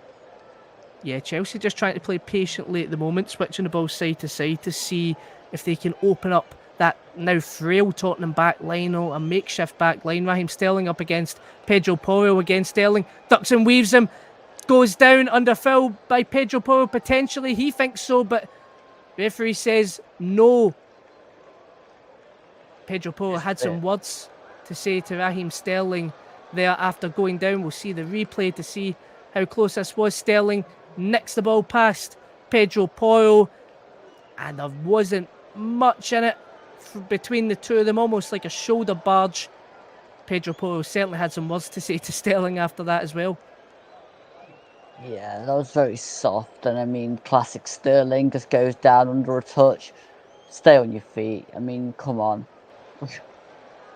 Doge had the ball there on the near side at the halfway line, but completely lost his footing, and it's went out for Chelsea. Throw in Reece James. James throws it all the way back towards Disasi. Disasi to Enzo Fernandez, looking to try and switch the play. Opts to pass it back towards the left-hand side with Colwill. Colwill back to Fernandez, who gets it to Thiago Silva. Switches the play to the right-hand side now with Reece James and Cole Palmer. Cole Palmer plays it back to Reece James. He plays it all the way back to Disasi. 52 minutes played of 12 minutes added time following the drama we've had in this game so far. The ball played back to Robert Sanchez, out for a Tottenham throw-in deep in Chelsea's half, taken quickly. Heung-min Son just on the edge of the area towards the byline, tries to skip past Disasi, tries to push back on the ball, but Basuma's now got it at the byline on the near side, gets it to Højbjerg, tries to flick it up towards Basuma. And Chelsea now have the ball away again. Conor Gallagher to Nicholas Jackson on the left-hand side. Nicholas Jackson skips past Emerson Royal well, but he looks like he's going to be recovered for Tottenham, so he gets the ball back to Gallagher, to Fernandes, to Reece James in the middle of the park now, to Cole Palmer on the right-hand side, taking on Udogie. Lovely flick to Reece James. He's got space to try and get it across the box, and it's cleared away by Emerson Royal. And brave defending from Chelsea. Caicedo picks the ball up on the edge of the area. The clearance falls to Reece James, who gets it to the back post of Sterling. Cleared away again from Tottenham. Pape Sarr trying to get the ball out of a danger area. And Tottenham can breathe again after some dangerous looking play there from Chelsea. A booking as well. There's some afters going on between Emerson Royal, Pape Sarr and Levi Colwill. Not sure exactly what that's regarding, but the referee opting to stay out of it at the moment. He's got his yellow card out, so we wait to see who that's been issued to.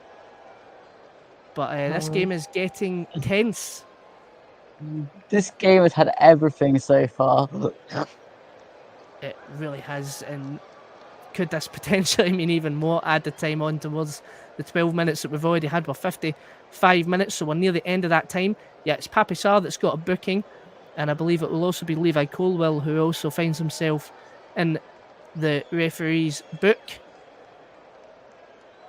And yeah, just taking a look at that again. So Pape Sarr gets the ball away. He's up against Levi Colwill, dragged back by Nicholas Jackson, it appears, who may have came out of that unharmed. And then it was between Colwill and Sarr that were having those afters. Difficult to tell if because Michael Oliver was quick with his yellow card there to see if it was if Nicholas Jackson was also put into the book there, and I believe he was. So just to confirm then, the 3 yellow cards: Nicholas Jackson, Levi Colwill and Udogie there. So that brings a total to 1, 2, 3, 4, 5 cards, including a red card in just this one half. I'm surprised Basuma came out of that yellow card as well, to be quite honest, because he did quite a lot of angry shoving there. Yeah, well, if they can get away with it, then they can. 55 minutes played. We're coming to the end of that time. That's if there's not any further time added on for the bit of afters we had between Basuma, Pape Sarr and Levi Colwill. And VAR is now looking at something. It's and it was the ball went up there. Reece James against Udogie. Udogie challenging for the ball. Reece James looked to have elbowed him in the face to contest for that. Hits him in the face. The VAR has looked at it, and I believe that there is nothing more to say regarding that. No red card, but the VAR did look at that, and that would have just added even more to this mental first half of football we've had. Yeah, I don't think that was a red card. I mean, he just put his arm across, and unfortunately, Udogie was in that sort of position. I mean, yeah, no, I don't think that was a red card. It was not necessary at all, to be honest. So, carry on. Yeah, the VAR is getting its money's worth tonight, that's for sure. Desassi has the ball now, clearing his own box, under pressure, gets it back to Robert Sanchez. We're now in 57 minutes of 12 minutes of added time, so we expect the half-time whistle to come at any point now, but given that the stoppages we've had another VAR check, we've had a small fight in the game as well, but that is now half-time in a crazy first half. Kuleveski's deflected effort early on, giving Tottenham the lead, but a penalty by Cole Palmer followed by a red card by Romero after a lengthy VAR check has got Chelsea back into this game in this crazy first half. I'm going to have a lie down for 15 minutes and I'll hand you back to the capable hands of Russ Vernon. Thank you very much there, Jack Etten, and what a first half we have witnessed this afternoon. Plenty of controversy, plenty of moments of madness, and what a game we have witnessed. 2 goals amongst all that as well. I'm going to get the thoughts of Luke Turton very shortly. But before we do get the thoughts of Luke Turton, let me bring you up to date with The other scores from other games taking place this evening start off in the National League South. 57 minutes on the clock. There is Averley 0, ML Hempstead 0. In the Italian Serie A, Frosinone beat Empoli by 2-1, while Torino and Sassuolo currently drawing at 1-1.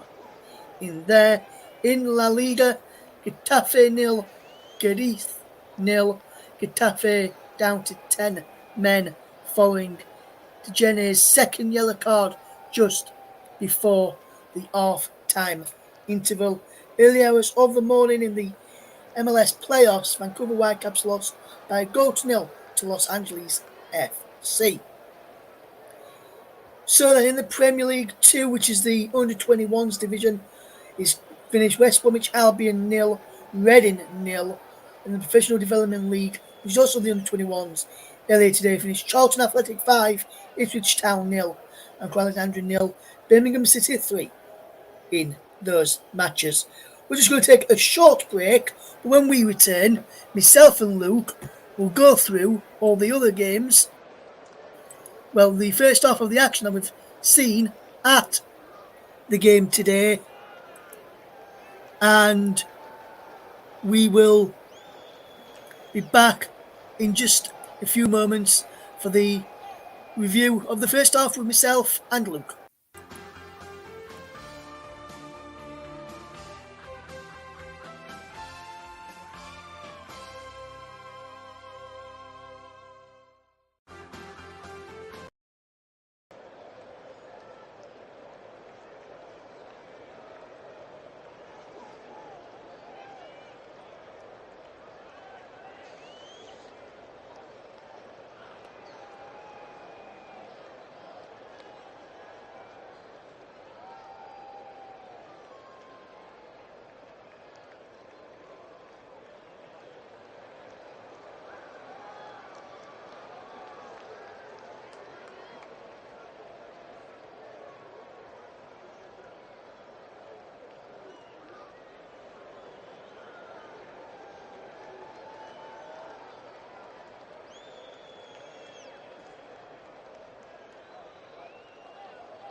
Welcome back to the Commentary Hub's coverage of the game between Tottenham Hotspur and Chelsea. And what a first half it has been.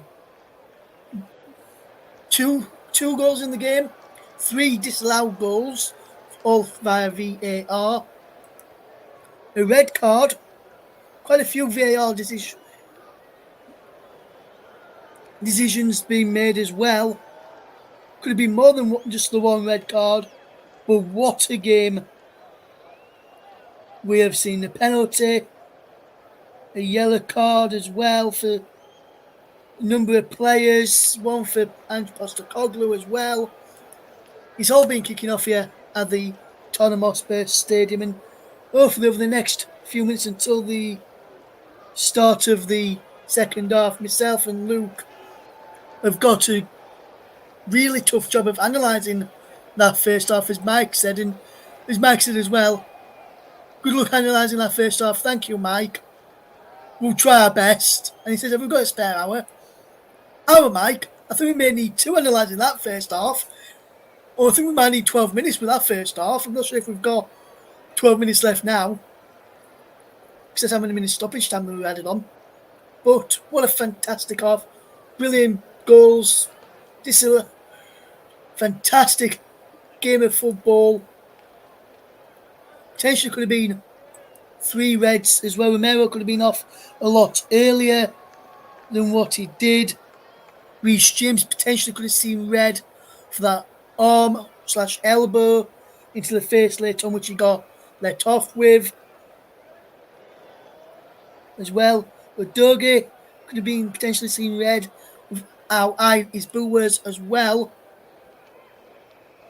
So it could potentially, Tottenham could have had 2 sent off, and potentially Chelsea could have had 1 sent off. We'll try and get the thoughts of Luke Tutton very shortly to analyse that, but just looking at some of the comments I've been receiving through here as well. A friend of mine, Molly, says she's at the game. Old Spurs come back for Chelsea.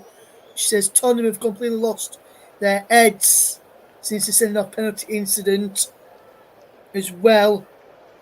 One of my friends have said, another one called Dean says, I'm here, officials have come back for Chelsea. Our own fault, Tottenham's own fault for being too complacent at the start and turning off.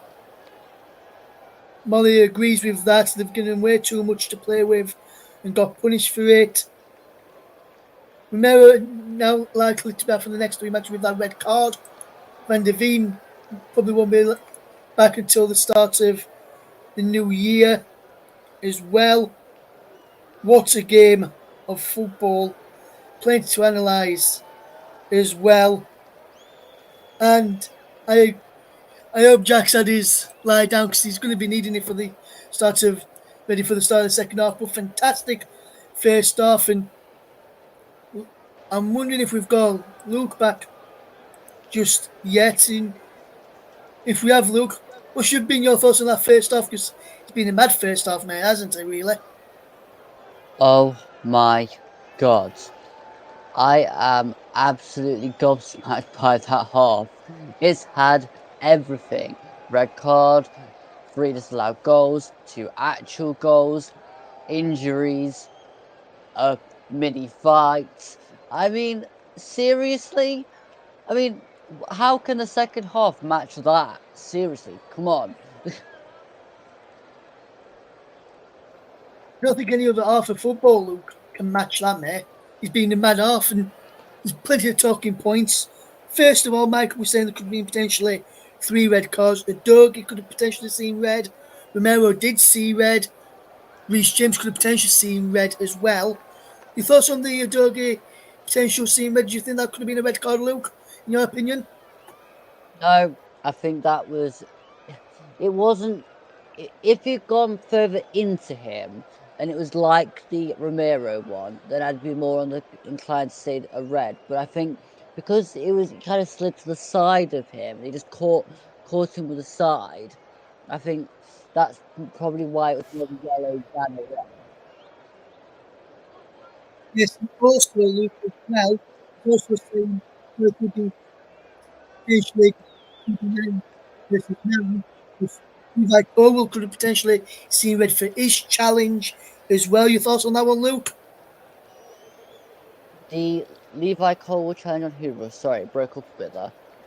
Yeah, the Levi Colwell challenge in stoppage time where he got booked for late on for his challenge later when all those three players got booked: Jackson, Colwell, and Papa Matasar, Luke. No, I still think that's a yellow card. I don't see where the potential red was for that. The Romero one, do you reckon that was a correct call by the referee, Luke? Absolutely, that was an absolutely ridiculous tackle. There was absolutely no need for it whatsoever, and I don't know what he was thinking. Like, you're not going to get away with that with VAR around. Like, come on, let's be real. Yes, and I'm surprised by that. Mike saying Romero could have had at least two red cards in that face off. The one they actually got sent off for on a challenge earlier on as well, Luke, which I do have to agree with him for as well there in that respect. He could have seen it earlier on, Romero, for another bad challenge. Somehow, Luke, now, if Tottenham come out of that second half with a point or maybe all three, with the defensive now got together, because the Tottenham defence now reads Pedro Porro, then Emerson Royale at centre back, alongside Eric Dyer and Destiny Udogie. If somehow Tottenham come out of that with a point or even more, then Ange Postecoglou deserves a lot of credit for that, doesn't he, Luke? That would be a miracle if they come out with a point or more out of this game now, because they've got themselves into a right hole. I mean, Ramiro's been sent off. Mickey van der Ven's gone off injured with a hamstring injury. You've got Madison off the field too now. Johnson's been subbed off for Eric Dyer coming on. I mean, honestly, I'm not sure it could get much worse, but I'm pretty sure that the second half will give it a good go for Spurs. Yes, and potentially, Luke, only thing I can see potentially being any worse for Spurs if we was to say they lose Dejan Kulusevski and Young-Min Son to injury as well in the second half. I think that could be worse than what the issues are at this moment in time, Luke, for me. Oh, I mean, I'm pretty sure that this second half will give us all thrills, spills, and everything else that's going to come out of it. But, I mean, we've already had 57 minutes of absolute chaos and carnage. So, let's have some more. I mean, we're not done yet. Yes, we're not done yet. And Luke, just talk to me about Chelsea at the moment as wait for the second half to start. They've had a goal disallowed themselves. Well, two disallowed. Sterling one, that was a correct one for handball. It definitely hit his arm as he come back to him after he back at Pedro Porro. So no qualms about that one. Caicedo had one disallowed as well. So they've had two goals disallowed. And then they got that penalty and Palmer to put it away via the post. They were very lucky with that one that went in. The Curry made a good save, but just tipped it onto the post. Your thoughts on those, Luke? Yeah, I think if you're gonna give the Son disallowed goal, then you've got to disallow the Caicedo one. But I think they're both extremely tight. But yeah, again, I'd say, yeah, they've got to be given either as disallowed goals for me. Yeah, as the second half's about to go underway and news of a change for Chelsea at the break, let's bring you back in to Luke Turton and Jack Kesson for the second half.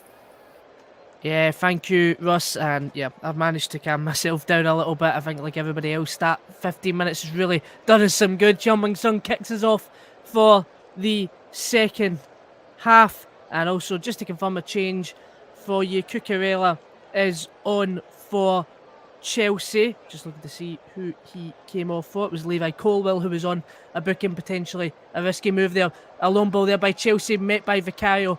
But yeah, Levi Colwell off. Cucurella on, Levi Colwell on a booking, probably just to try and calm things down, even because the last thing Chelsea need is to also find themselves 10 men.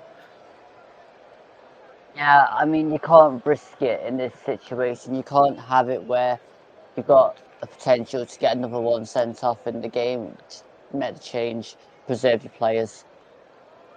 Yeah, and with the advantage that Chelsea have on the field now, and of course a couple of injuries that came off in the first half, James Maddison, of course, coming off, Mickey van de Ven coming off. This is really the biggest opportunity Chelsea would have to get what would be the biggest win of the season so far. Cucurella now on the left-hand side, the substitute, advancing forward, finds himself Conor Gallagher on the left to Raheem Sterling, who's sort of more centralised now. Conor Gallagher tries to switch the ball towards Thiago Silva. Thiago Silva to Fernandes. Fernandes to Conor Gallagher, looking for the run of Raheem Sterling, but he's going to try and cut inside. Finds a space. Comer in space. Takes a shot. Oh, just wide from Cole Palmer. A good opportunity there from the edge of the area. The space opened up to him. We'll get a replay on that to see how close that was. It actually wasn't as close as what it looked, but it did look really inviting when the space opened up and he took the hit there from Palmer. It looked a lot closer than what it could have been. Still a decent opportunity there for Palmer. Yeah, the run from Gallagher to start off with and then giving the ball to Palmer was brilliant, but Palmer's shot probably could have done a bit better with that. Yeah, and Tottenham had the ball back from the goal kick, but the long ball went all the way to Cucurella, who gets the ball back to Sanchez. Sanchez then hits it long. It falls to Pape Sarr for Tottenham. Tried to get the ball to Heung-min Son, but it's loose in the middle of the park at the moment. Conor Gallagher picks it up. He tries to play a first-time pass to Raheem Sterling on the left-hand side, met by Emerson Royale. The ball's out for a Chelsea throw-in. And a Tottenham throw-in even. Pedro Porro with the ball. Just inside Tottenham's own half. Looking for some shot options. And Pape Sarr gets the ball, but its touch is loose. It almost falls to Nicholas Jackson. Dyer is there to meet him, but the clearance deflects off Nicholas Jackson and out for a throw-in on that near side again for Tottenham. They're pinned in at the moment. Emerson Royale just trying to lump the ball towards Heung-min Son, but again it's loose and Caicedo gets there. Plays it back to Disasi.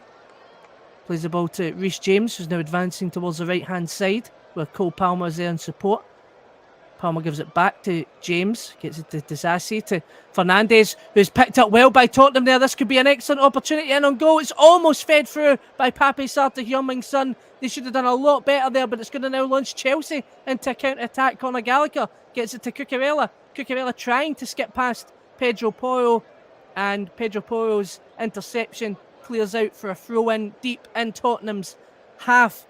Excellent opportunity there. The high press again from Tottenham, but just really poor decision making from Pape Sarr. Should have fed Heung-min Son in earlier. I agree that, yeah, you have to get rid of the ball earlier in that scenario, because otherwise you're just not going to get the chance you want. And when you've got 10 men, you can't dilly-dally on the ball like that. Yeah, and Tottenham will be looking to pounce on any potential Chelsea mistakes to get them anything back in this game. Chelsea haven't looked as explosive as what you might have expected from them coming into, well, even the response to the red card and the goal. It wasn't a quick responsive, certainly looking to try and take their time with this game to even protect what would be a good point to come away with, even under the circumstances. Udogie had the ball on the left-hand side. Reece James was there to pick it up. It's a throw-in. Conor Gallagher now in the middle of the park to Cole Palmer. Nice bit of footwork there from Cole Palmer. Gets away from the Tottenham man. And Chelsea have the ball again. Enzo Fernandez. Fernandez looking for the space out on the right, but he opts to go for inside where Nicholas Jackson, the strikers, came in deep for support. He's gave it to Raheem Sterling, who's now going to face up into the box. He tries to get Cucurella on the overlap inside the box, going towards the byline. Well dealt with by Pedro Porro, who's going to try and clear the ball up the park now towards Heung-min Son. Disasi gets his clearance all the way back to Sanchez. Sanchez quick to respond with that out towards Caicedo. Switches the ball from the middle of the park towards Cucurella on the left-hand side, who's got a lot of space. Gets it to Raheem Sterling. Still got Cucurella in support, but he's got it up for the shot, and it's a looping one, but easily saved by Vicario. Yeah, I needed to get more whip on that and a bit more pace, because that's not going to beat Vicario from there. And what this has just shown is it's a really open game of football at the moment. Despite Tottenham being 10 men, they still look like the space for them to get in behind that Chelsea back line. And of course, with the frailty of the Tottenham back line, that opens up options. A poor clearance there by Tottenham falls to Conor Gallagher, and Tottenham are able to deal with it, but it was a foul there by Bissouma on Conor Gallagher, and Tottenham just putting himself into an unnecessary bit of danger with that botched pass across the face of goal, which gave Gallagher the ball back and has now led to a dangerous foul on the edge of the area for Chelsea. I think Conor Gallagher invited that tackle from Bissouma though, because he was looking round and seeing where the players were, and then he just steps into the tackle. So I suppose that's a kind of good analysis of play there. But you know, Bissouma knew what he was doing, and Gallagher knew what he was doing. So yeah. Yeah, and it's a free kick in the edge of the area. Reece James is going to be the one to deliver it into the box, almost towards the back post where Disasi was there, but it falls all the way out. A poor free kick out for a goal kick for Tottenham. And Pochettino clearly up there by that poor free kick by Reece James, swung into the box, out for a goal kick. Tottenham opt to take it quickly.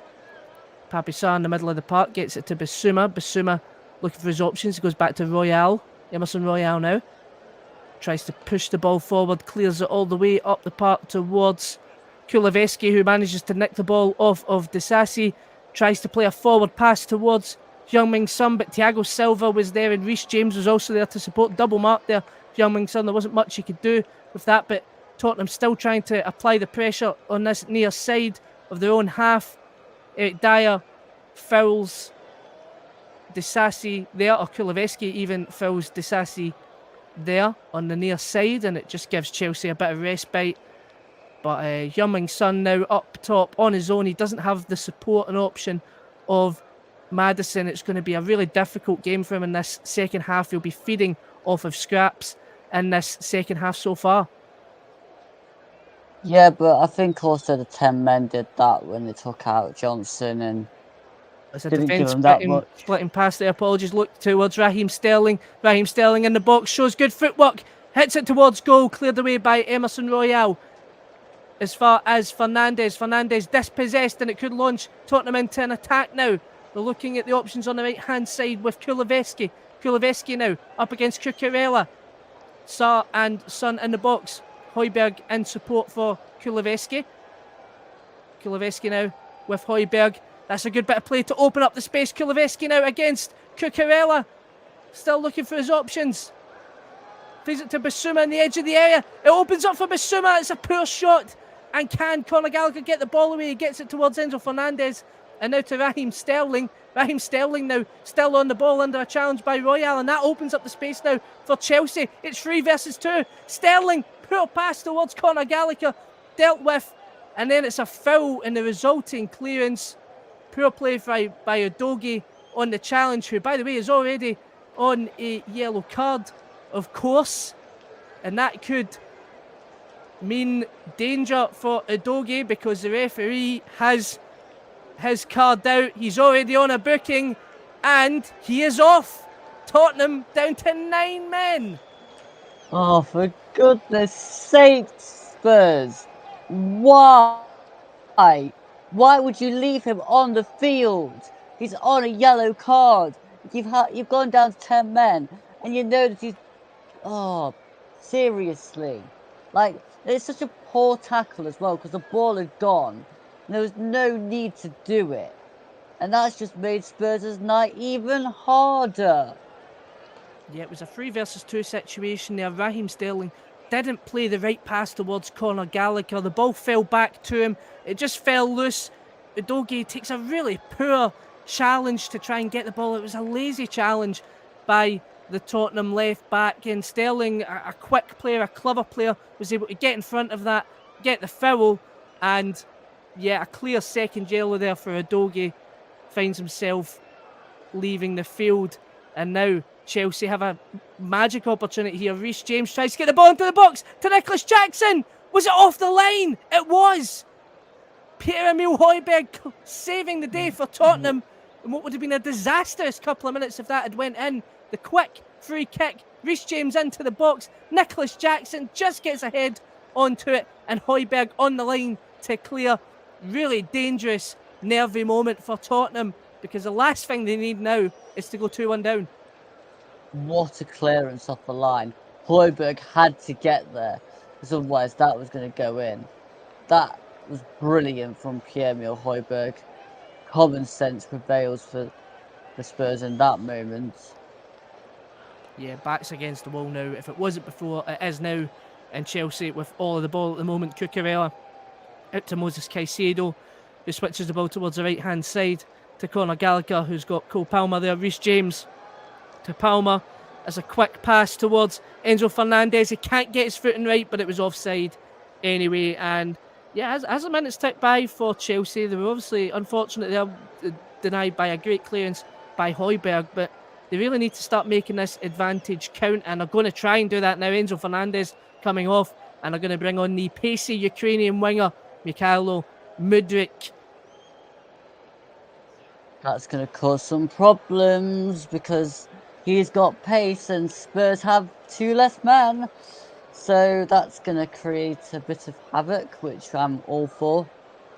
Yeah, and of course, Mudryk has previous playing against Ange Postecoglou's sides in the Champions League last season against Celtic for Shakhtar Donetsk. He scored in both the home and away legs, so he knows how to get a goal against Ange Ball, and he certainly won't have a better opportunity than Tottenham in their current state at the moment. The ball cleared long from the free kick as far as Thiago Silva to Disasi. Disasi to Reece James. Back to Disasi to Thiago Silva. Chelsea just, I would imagine, dominate possession on the ball now. Cucurella out to Mudryk, number 10 on the left-hand side. Finds the pass to Nicholas Jackson, who's bearing down on goal. Nicholas Jackson, incredible save. Can he get the rebound? Another great save. And it's given as offside. And again, denied by Vicario in goals. He is playing an absolute blinder at the moment. Vicario's keeping them in the game currently. I mean, he's having to make a tremendous amount of saves, which evidently he's going to have to do for the remainder of the game. But Nicholas Jackson was offside anyway. I mean, Come on. If you know you're that offside, then you've got a flag, surely. Yeah, Nicholas Jackson was offside from the pass from Mykhailo Mudryk there. It's a situation Chelsea have found themselves a few times in this game trying to break the Tottenham back line, but the offside trap even that Tottenham are trying to play is really causing them issues. It only takes one opportunity and one bit of slackness from the Tottenham defence where one of those passes will be able to break that line. Tottenham have the ball at the moment. It's out for a throw in. Pedro Porro even looks like he's about to take. And yeah, with 58 minutes played here into the alternative coverage of Tottenham versus Chelsea on the commentary hub. It's 1-1. Of course, Tottenham with 9 men following 2 red cards. Romero in the first half and Udogie in the second half for a second yellow card. Tottenham have the ball in Chelsea's half at the near side on a throw-in. Taken quickly by Porro towards Son. Kuleveski gets the ball, but Mudryk is there to intercept.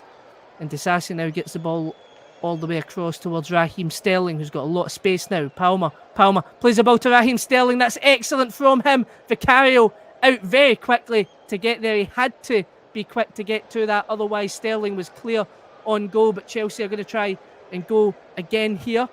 Thiago Silva to Conor Gallagher. Conor Gallagher, space on the left-hand side to Mudryk. Mudryk now up against Pedro Porro, advancing towards the area. Plays it inside towards Conor Gallagher. Conor Gallagher switches the play to Reece James, who now has space to try and get it across. And it's inches wide. I wasn't sure if that was a shot or a cross, but it was very close to the goal there. That was inches away from a 2-1. I mean, I'm not sure myself whether that's a cross or a shot, but that was inches away from the inside of that post. Yeah, look, they looked upon the replay there that it could have potentially been a shot, but if someone was on the end of that there at the back post, that could have been a goal. There's going to be another couple of substitutions. Now Kuleveski is off the park, number 21 for Tottenham, and the substitution as well. The second player that's going to be coming off or coming on even is Bentancur. So it's Bentancur and Oliver Skipp that are coming on for Sarr and Kuleveski. And Bentancur coming off the back of a lengthy injury, a player that Tottenham have been wanting to see back in the side. Do you think in the midfield he could make any kind of impact in this game, or could he potentially end up getting injured again? Well, there's probably more chance of getting injured than making an impact in the game because, I mean, you're playing with 2 men light, so not sure how much of an impact or change he's going to make to this game, to be fair now. Yeah, but Tottenham will keep trying to battle on in this game. It would be an excellent point under the circumstances should they manage to get that now, which will be disappointing for them given at the start of the game and the start that they had to the game, they would have thought that 3 points was on the way, but given the circumstances now, 1 point they would absolutely take at the moment to remain unbeaten in the Premier League. And they have the ball at the moment with Pedro Porro, who plays a long ball towards Heung-min Son. Sanchez is out to meet. He tries to see the ball out and he is able to do so. Clever goalkeeping there from Robert Sanchez, denies Heung-min Son an opportunity in on goal. And Chelsea now have the ball. Thiago Silva taking it quickly to Cucurella. Cucurella has Gallagher on the inside. Looks to switch the play to Disasi, the right-sided centre-half. He plays the ball to Cole Palmer. Space on the wings now, and that's a ball towards Raheem Sterling, but it's a really weak pass, and what would have been a lot of space for Raheem Sterling results in going all the way back to Vicario, and Tottenham have the ball again. And it's Eric Dyer on the ball. Pedro Porro. Porro back to Dyer, playing the ball down the right-hand side. Tries to play, again, a defence-splitting pass towards Heung-min Son, but Chelsea being resolute, and that seems to be the tactic now for Tottenham, to just try and get the ball in behind. Chelsea aren't budging at the moment. No, I think... Well, that's a defence-splitting pass there, to Raheem Sterling. Can he get there? And it's cleared away well by Pierre-Emile Højbjerg and out for a throw. And this game is just end to end at the moment. There's absolutely no respite. So apologies to you there. Look, Chelsea have the ball. Caicedo with Cole Palmer. Back to Caicedo. Caicedo switching the play to Thiago Silva. Thiago Silva now looking for options on the left-hand side with Mudryk. Haven't seen much of him in this game so far, but he's on the ball at the moment. Tries to take it past 2 Tottenham players, but is easily dealt with, and there's a bit of afters there between Bentancur and Mudryk, and Michael Oliver blows for a foul. Yeah, that was silly. I mean, come on. Let's just carry on with the game. We've had enough chaos in this game so far. And yep, Tottenham have the ball now. Yeah, the home record, Ange Postecoglou's home record since November 2020, of course, including Celtic. 0 defeats, 44 wins and 8 draws. Of course, that is mostly managing at Celtic, but also at Yokohama F. Marinos as well. So he's an experienced manager with an excellent home record. Mudryk now trying to play the ball towards Raheem Sterling, and again Vicario, really clever play there to read the danger, and he has really kept Tottenham in this game with his smart goalkeeping this afternoon. Oh, absolutely. He's been absolutely brilliant all game today, Vicario. Yeah, and Mudryk on the ball now on the left-hand side, looking to try and take it towards the byline, but decides to cut inside to Conor Gallagher, who plays it to Cucurella on the left. Conor Gallagher now switches the ball to Reece James, who's in a lot of space inside the box. He's looking for his options. Caicedo, will he opt to go for the shot? He switches it across to Cucurella, to Mudryk. Mudryk now up against 2 Tottenham players. That's a lovely flick pass towards the back post. Tottenham can't deal with the ball at the moment. Chelsea still on possession at the edge of the area with Conor Gallagher to Caicedo, to Reece James, who's going to try and get it across. And again, good defending from Pierre-Emile Højbjerg. And you don't want to tempt fate potentially for Tottenham, but him and Højbjerg and Dyer have been great defensively so far in this game. Connor taking quickly. Caicedo on the edge of the area to Palmer.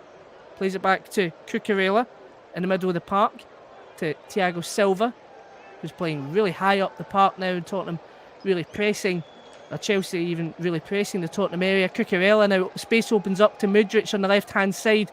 He's going to try and cross that, and it's way out for a goal kick and some respite for Tottenham. That was a really poor cross from Mudryk. You've got an extra 2 players now, and you're still putting in crosses like that. Come on, be better. Yeah, he's got a lot of space on that left-hand side now as well to really do what he likes, and he's got the pace to get him behind the Tottenham defence, so you would expect better from a man that has spent £90 million on, but then this Chelsea team is filled with players they paid a lot of money for that just haven't shown that potential so far. What a boost it would be if they could get a win this afternoon. Cucurella on the ball following that poor clearance by Tottenham, who look like they're just pinned in now to try and see the draw.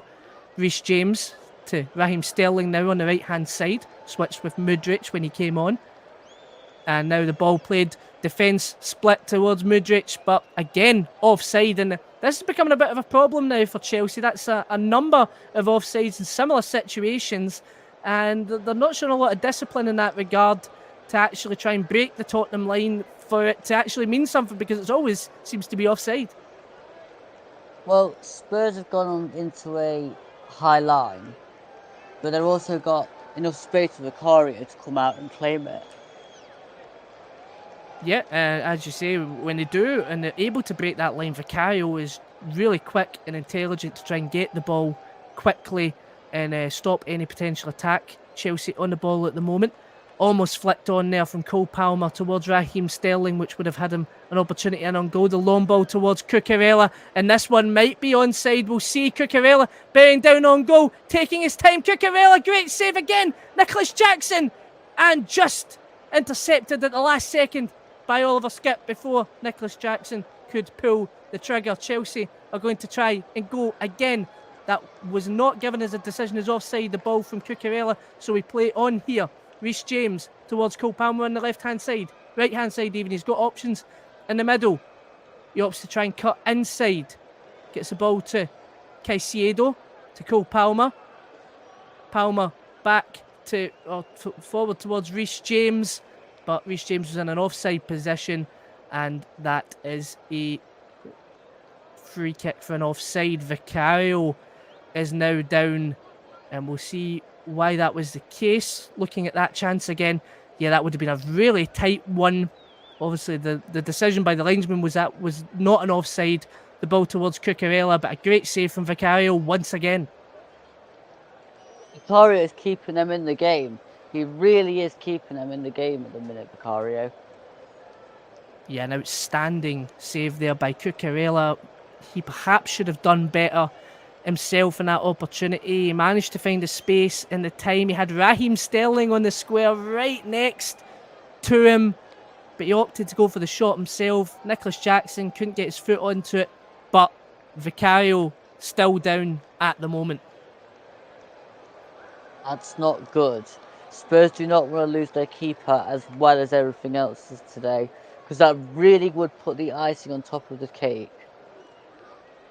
Well, just trying to double check how many substitutions they've made. They've made 5 at the moment. So if Vicario is down, then it would mean that Tottenham would go down to 8 men, and they would have to decide somebody to go in goals for the remaining 20 minutes of this game.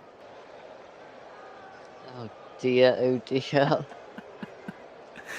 This game has it all, but Vicario is back up on his feet. It looks like he may have taken a bit of a knock to the head with that save, because it was quite close to his head, but he's back up on his feet now, luckily for Tottenham, because an outfield player in goals would just completely make this mental evening at the Tottenham Hotspur Stadium. But Vicario, with the highest save rate this season, 77.8%, incredible rate, and yeah, he's kept Tottenham in this game and denied Chelsea, who would probably be at least a goal up by now if not for Vicario. Oh, absolutely. And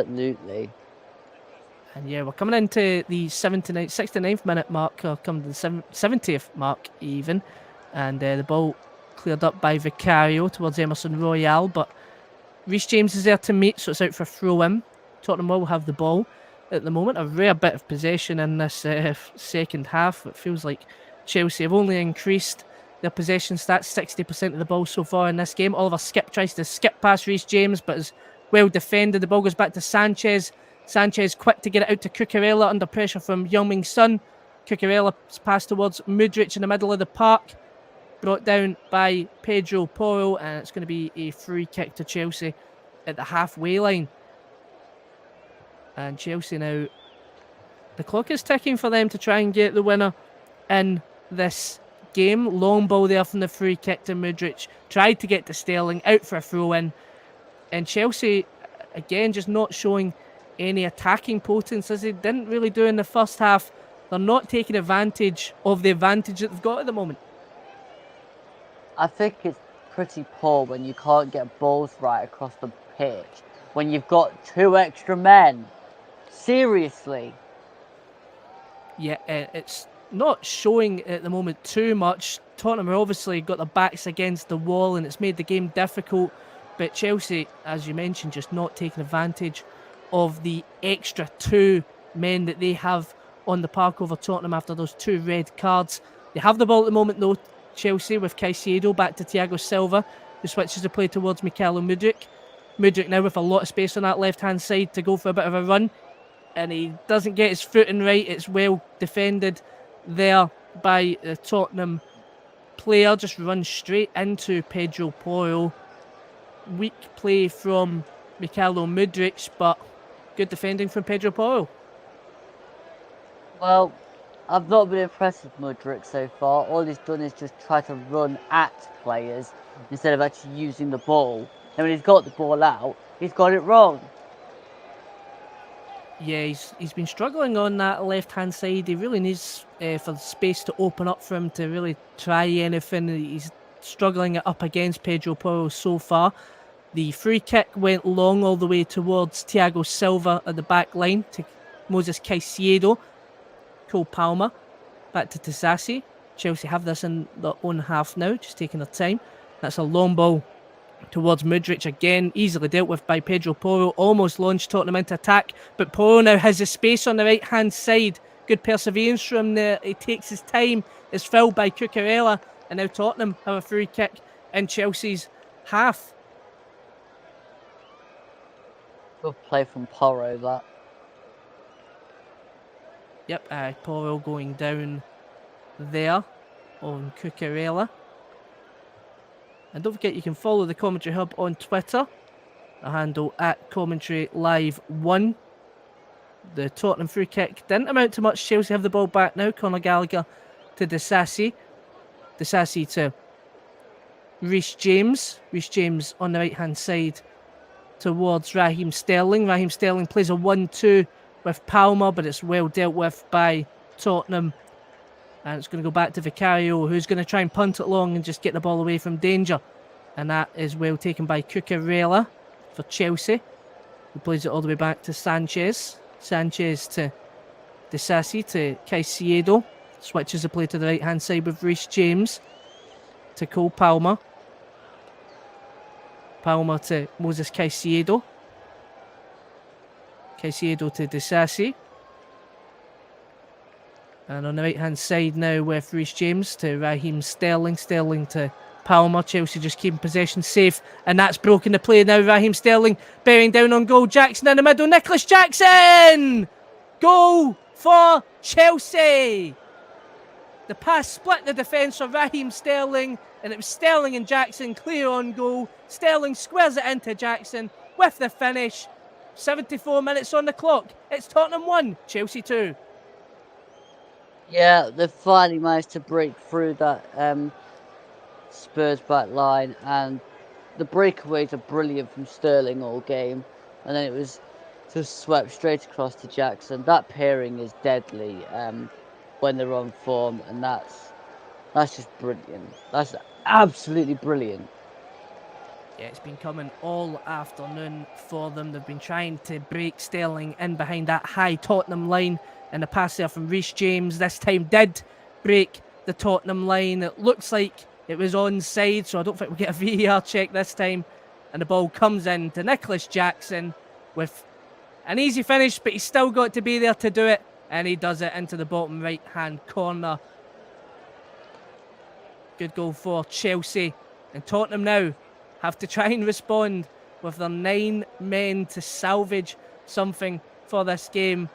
Chelsea might now look to try and settle in because this would be a huge win under the circumstances for Chelsea, not in the context of the game, of course, but of the season so far for both of these sides.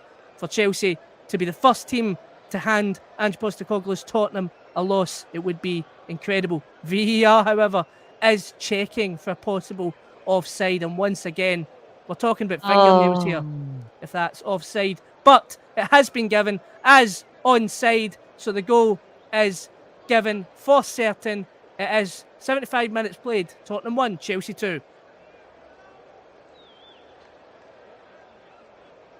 Well, we wouldn't have a goal without VAR, would we? It appears not, and the cheers there as that was announced from Nicholas Jackson that goal was definitely confirmed. He did have the ball in the back of the net in the first half. It's his third Premier League goal of the season, but that one was disallowed for offside. A similar kind of play where they split the defence towards Raheem Sterling, who got the ball in the middle. In fact, it was almost an identical goal from the disallowed goal in the first half. Absolutely. They've got the plan though, haven't they, Chelsea? Get the ball out to Sterling, get Sterling to run, pull it across, and Jackson puts it in. Yep, and they've huffed and puffed, but it's now worked for them. It took a bit of luck for them to get there, I suppose, under the circumstances for Tottenham. But the substitution now for Chelsea, they're taking off Reece James, who's had a solid afternoon at right back. Malo Gusto, the Frenchman, is coming on, perhaps a fresh pair of legs. Tottenham need to try and respond now. That's kick-off from the goal just happened, and they have the ball now, Tottenham, in the near side Emerson Royale after a foul. They need to try and respond now. No use going defensively for the remainder of the game because they will lose. Pedro Porro's going to try and deliver it into the box. It'll be a long one. Eric Dyer up, Bentancur up, Pierre-Emile Højbjerg up. That's a good whipped ball into the box towards the back post to Eric Dyer! Oh, what a goal, Eric Dyer! But it's offside. Oh. Another offside in this crazy, crazy game. They are going to have a look at it once again, as they usually do. So don't hold on just yet. But a great finish at the back post from Eric Dyer. Ball whipped in. Did it take a flick off of Bentancur? Did it take a flick off of Disasi? If it took a flick off of Bentancur from the free kick, then Eric Dyer was in an offside position. But if it flicked off of Disasi, then it would be a goal, and it did flick, it appears, off of Rodrigo Bentancur into the path of Eric Dyer at the back post. When that touch happened, Eric Dyer was in an offside position. We still await for official confirmation, but based on that, it looked like it was probably offside. Yeah, I'd say it's offside because Bentancur flicks it. I'm not sure the Chelsea guys touch it, so in that sense, I think he's offside. Yeah, once again, fine margins in this game. Tottenham had a goal in the first half, once again denied by Heung-min Son for just being marginally offside. This one does look a bit more like if it did hit off Bentancur, then it's more clear cut, but I think they're not even looking at that anymore. They know it's hit off Bentancur, and now it's just a case of whether or not Eric Dyer's offside, because Moses Caicedo's right foot was sticking out quite a bit, so it may be tighter than what the angle initially showed for Eric Dyer. We await to see the decision that's made, and we await to see the lines that were drawn. From the initial replay, it does look like Eric Dyer's in an offside position, but could that right leg just be sticking out for Caicedo there? Maybe, but is this clear and obviously wrong? Yeah, and that is the question. Obviously, with VAR, that doesn't come into it, but the argument for a lot of people would be it should potentially come into it when the decisions are that tight. Then should they go with the decision that's on the field? Do you have any opinions on that at all? I would, because this is not. It's taking far too long for it to be clear and obvious, and it's still not going to be overturned. So. Confirmation there, offside from Eric Dyer. It was a great finish at the back post with his right foot, but just marginally offside. So we remain Tottenham 1, Chelsea 2, but Chelsea or Tottenham even just showing that they still pose a threat in this game to Chelsea, and that might just get their tails up a little bit in this game. What do we benefit from all of that stoppage, by the way? That's it. That's right. More added time. What added time indeed. We might not get 12 minutes like we did in the first half, but we're certainly in for another bumper amount of injury time due to VAR stoppages. The Nicholas Jackson goal itself was also a couple of minutes. That was about 2 or 3 minutes there for Eric Dyer. Chelsea on the ball now. Raheem Sterling in the middle of the park. Tottenham able to win the ball back with Emerson Royale, but it's a tough challenge battle in the middle of the park between Royale, Caicedo and Sterling. Royale goes down. It's given us a free kick to Tottenham. And it's going to be on the halfway line. It looks like they potentially are going to try and get this up the park from Højbjerg, who does try and lump it up the park, but it goes all the way to Robert Sanchez and goes. Yeah, respect and fair play to Højbjerg there, because he basically just handed Sanchez the ball back. I mean, what is the point in getting a free kick if you're just going to do that? Exactly. Chelsea on the ball now. Caicedo with Cole Palmer, who's got a lot of space in the middle of the park, up against a very straight Tottenham back line there, including the midfield, as they try and defend against Chelsea to prevent a third goal in this game. Caicedo now towards Disasi to Thiago Silva. Silva to Cucurella. Cucurella to Mudryk on the left-hand side. He's got space to have a run up against Pedro Porro.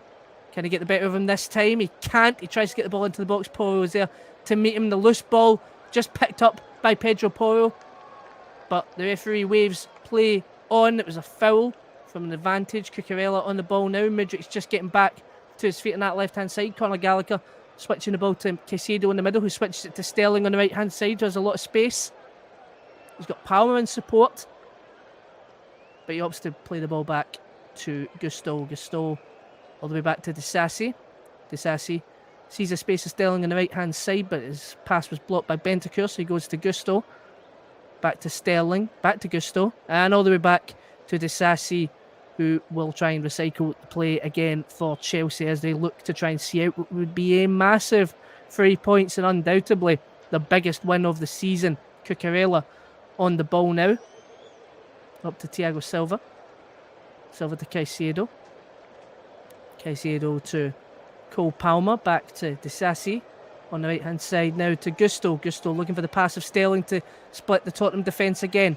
Just met there by Emerson Royale, whose pass goes all the way back to Vicario. We can't put the ball up, so he lumps it out of play, and it's going to be a Chelsea throw in. So 7 minutes to go now. We'll probably still get a bit of added time. Can you see Tottenham getting back into this game at all?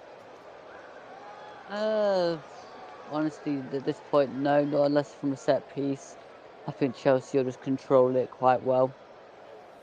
And of course, the concern now coming out of this game will be the fates of James Maddison and Mickey van de Ven, who have been big players for them this season. Mudryk on the ball now, tried to get a direct pass towards Cole Palmer near the back post, but it's dealt with by Tottenham. Emerson Royale fouled by Palmer. He's going to try and take the ball quickly. He gives it off to Bissouma, who gives it off to Pierre-Emile Højbjerg, who's essentially playing as a centre-half with Eric Dyer now. Højbjerg looking for his options. He goes back with Dyer. Dyer to Skip. Skip back to Højbjerg. Good play there with Gallagher on the press. And manages to open the space up for Tottenham now. Emerson Royale on the left-hand side. He's got Bentancur and Heung-min Son, who's came in deep in support. Son plays it back to Højbjerg. To Bissouma. Bissouma out left now to the Tottenham player, back into Bissouma. And back now on the left-hand side, Bentancur. Bentancur out to Emerson Royale.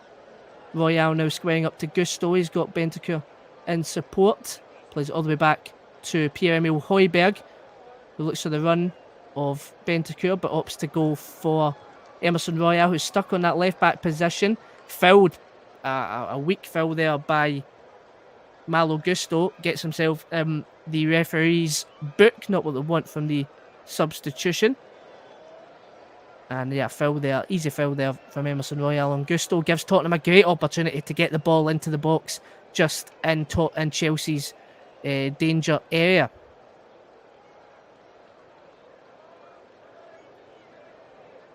And a free kick to be delivered. It's going to be Pedro Porro who puts this in. The last free kick did result in a goal for Tottenham, but it was disallowed. Can they have the same fortunes this time, but just without the offside? Pedro Porro, a good ball whipped in again. Oh, Bentancur at the back post. Doesn't get his footing right. Gets a touch on it, can't get the connection. If he does, it's almost certainly a goal, but it's a goal kick instead. Oh, that's so unlucky. And Bentancur just could not get any form of good connection on that. He actually heads the ball straight into the ground and then misses it. And then he just whacks the ground in frustration as well, just to take it out on the turf. Yeah, it looks like he hesitated with when the ball came to him there, whether or not to take it on with his head or try and go with his foot. I think if he'd been certain about either option there, then I think he would have had a better chance to go. But I think he dallied with it, not sure what to do. But again, another ball into the box from Tottenham, and it almost led to a goal. Yeah, I think balls into the box from set pieces is the way to go. And that's a ball on the Spurs right-hand now. side to Malo Gusto. Malo Gusto now trying to find Nicholas Jackson in the box. Well cleared by Pedro Porro. Apologies again. Look, the play opened up there. Tottenham back line broken again by Malo Gusto, who had the space on the right-hand side to try and get that into Nicholas Jackson. A similar kind of angle from Sterling to Jackson for the goal. But this time, Tottenham are able to deal with it. And Chelsea are going to have the corner now. I suspect that they'll take their time from this corner. Palmer even playing it short with Conor Gallagher. Plays it back to Caicedo, to Malo Gusto. Gusto to Caicedo. Caicedo out on the right-hand side to Palmer. Now Raheem Sterling. Sterling looking for his options in the middle, but he tries to cut inside, tries to take it on himself, and is well dealt with by Tottenham. And it may launch Tottenham into a counter-attack now. Bentancur on the ball, but not with any options whatsoever, so he's going to try and do something with it, but ends up back in the feet of Thiago Silva. Conor Gallagher now to Thiago Silva. Silva to Cucurella. Cucurella to Conor Gallagher. Conor Gallagher to Thiago Silva. Thiago Silva switches the play across to Malo Gusto. Gusto looking for his options on the right, but he opts to go in the centre for Disasi, who plays it to Caicedo. Chelsea just trying to calm the game down, but that's a great long ball towards Mykhailo Mudryk. It splits the Tottenham defence. Vicario out. Mudryk gets a kick on Vicario. Vicario's down. The Tottenham players are raging at that. And we're going to have to take a look to see just how bad that challenge was. It was reckless from Mudryk, and Vicario is down in pain. Yeah, well, the ball through was an okay one towards the feet of Mudryk, but I just didn't think it had that much ferocity going for it. I think it was definitely Vicario's ball more than Mudryk's. To be fair, I think Mudryk was just running and his run just happened to collide with Vicario, actually, to be fair, on second viewing. Yeah, it was a collision. Yep, he kicked Vicario's leg as Vicario was making the clearance. So it's a clear foul, it's a clear booking. Vicario taking a sore one, but there was no malice in it whatsoever from Mudryk. It came in at pace on Vicario, and there's going to be a substitution now for Chelsea. We wait to see who is coming on and who is coming off for them, as they look to try and see it. This game went 89 minutes, but again, we've got a stoppage at the moment, so I suspect that we're going to have some even more time added on here. And just as we're coming to the end of the game, if we can look, if you can do the honours to give the man of the match, the player of the match for today. Well, my player of the match is the man that's currently down, Vicario, because even though Chelsea have scored 2 goals, he's made some downright awesome saves and has kept the score down to what it actually is. So I've gone with Vicario. Yeah, and it speaks volumes to just how important he's been in this game. The fact that they are 2-1 down, but you would still rightly say that he should get the man of the match for some of his saves. Ogachukwu is coming on. Raheem Sterling, who also has had a good afternoon, is coming off. But just to confirm then, the commentary hub's man of the match is going to be Vicario, who is on the ball at the moment. He's back up on his feet, looking to try and lump the ball, just to confirm we're in the 90 minutes now, and it's 9 minutes of added time, so not quite the 12 that we got in the first half, but still a sizable chunk of time. Malo Gusto now on the ball. The free kick didn't result too much from Tottenham. Gusto, as Chelsea will try and really kill this game now and stop any late drama, but you can never write off Tottenham. It's a free kick there from Palmer on Emerson Royal. They're going to try and play this quickly, I believe. Basuma leaves the ball back. Emerson Royal, the man Filled, who's been playing most of the left back in this first half.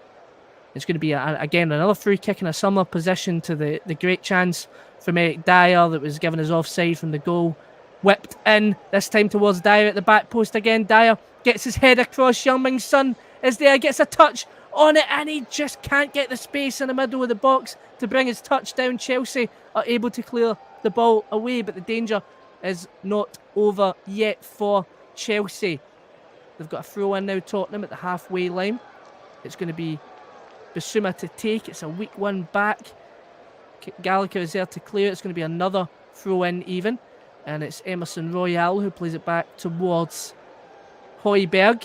Højbjerg looking for the long pass of Ederson Royal to bring the ball down towards Bentancur on the left-hand side.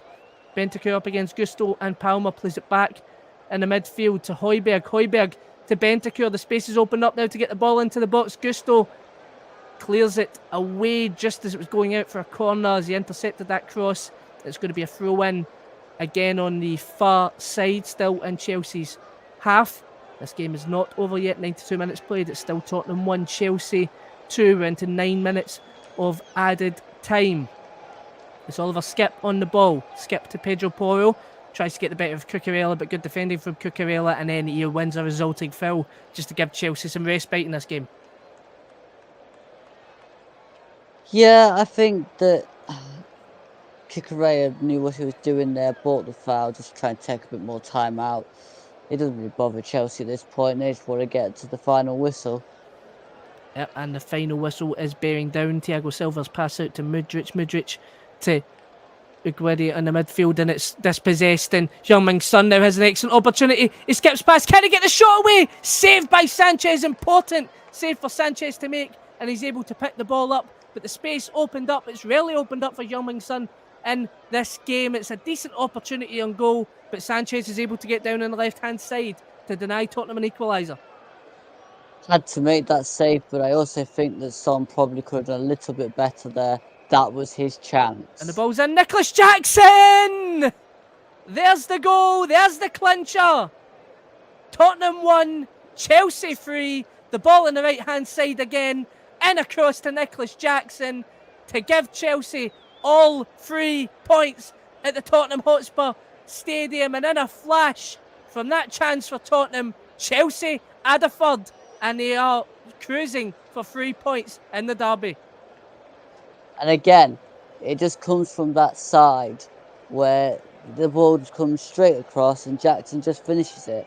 It's been the same all games since they went down to 10, since they went down to 9.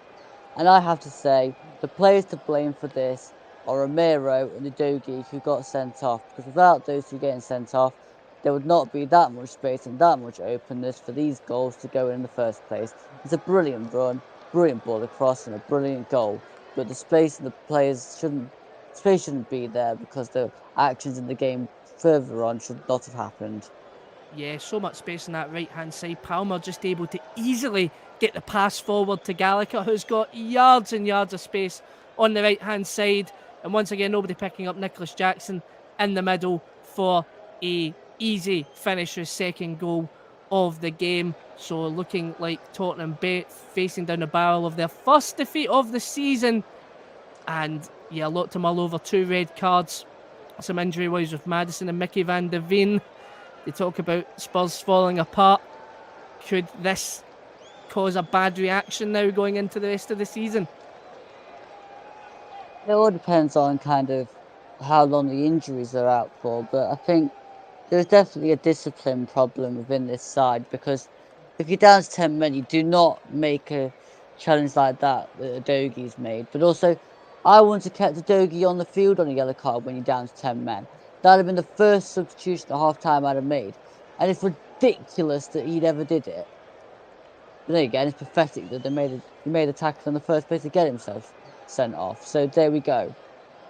Yeah, and of course, if you cast your mind back that far enough, because it feels like an absolute age ago, that was a challenge that wasn't a red card, but was looked at for when the ball's in the box. Now Eric Dyer cleared away from Chelsea as this game is coming into its closing stages. It was given as an offside, but yeah, as I said, Udogie, the initial tackle that he made early on in the game was looked at as a potential red card at the time. So as you mentioned, look, that should have potentially have been the warning sign. Maybe not initially because it was still 11 men at the time, but looking back at it now, when the game went to 10 men, that should have been the first guy that Ange Postecoglou was taking off. Well, it should have been a wake-up call to Udogie as well. Stop making stupid tackles. Yep, of course, and that has been Tottenham's downfall in this game, which will be their first defeat of the season. It's been a difficult evening for them, but truly one of their own doing as Chelsea look out to see the final few minutes left. And Tottenham now, it's just damage limitation. They will not want to concede a fourth, but they could concede a fourth now. That's a long ball towards Nicholas Jackson. He's got Mudryk in his left-hand side. Is he going to go for the hat-trick himself? Rounds Vicario, and that's the hat-trick. And it's 4 for Chelsea. And the nightmare continues for Tottenham. But Chelsea are in dreamland. 97 minutes on the clock. Tottenham 1, Chelsea 4. Well, again, it's just another ball over the top into Jackson. And then after that, I mean, Jackson was always going to go for the fourth. I just wonder whether Spurs and Vicario at this point just gave up. I mean, it's just bearing down. He just tricked past him and then just, I mean, come on. This is getting ridiculous now. It is getting ridiculous now. I mean, there's still probably about a minute and a half left for Chelsea to make it even worse for Tottenham here. But yeah, an easy ball there from the left-hand side. I believe it was Palmer that played him. And right over the top, Emerson Royale and Eric Dyer didn't know what to do with it. Nicholas Jackson and Mudryk next to him. Ange Postecoglou looks absolutely furious. When it rains, it does pour in North London, and that's what's happened here. A massive result for Chelsea. Nicholas Jackson, his first hat-trick for Chelsea in what has been an incredible afternoon. But it's been 3 really simple goals for him, hasn't it? Well, yeah, because Spurs have played this high line to try and catch them out, and it's not worked.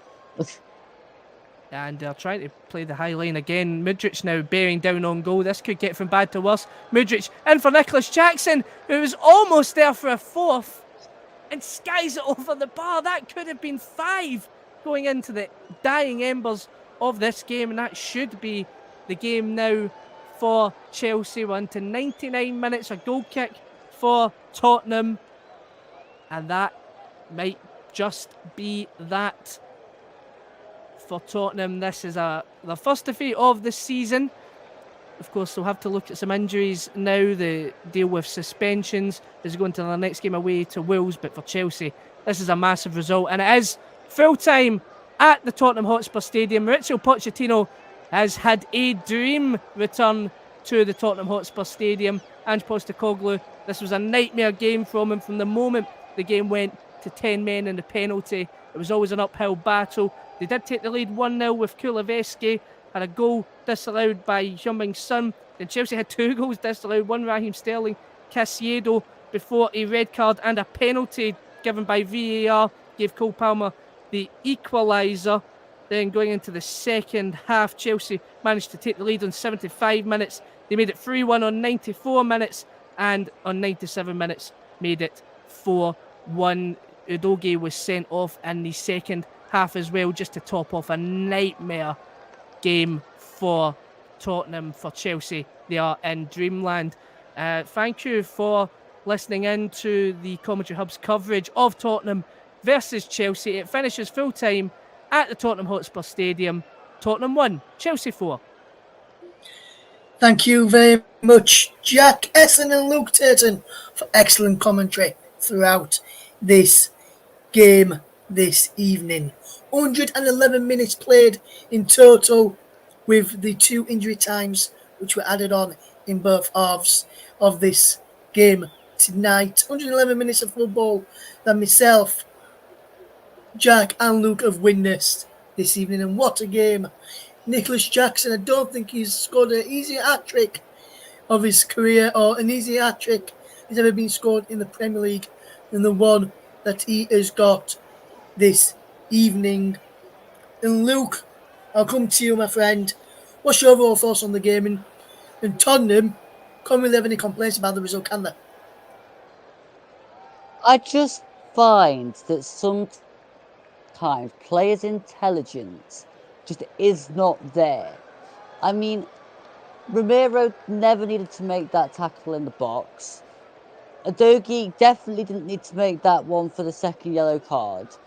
And I just find that when you got two players that lose their heads like that, then your team is basically going to fail in the game. And I'm not surprised that Nicholas Jackson got his hat trick because, I mean, anybody with any pace, with that much space, bearing down on goal, had to just look where he's going to place it and just put it in because it was so easy.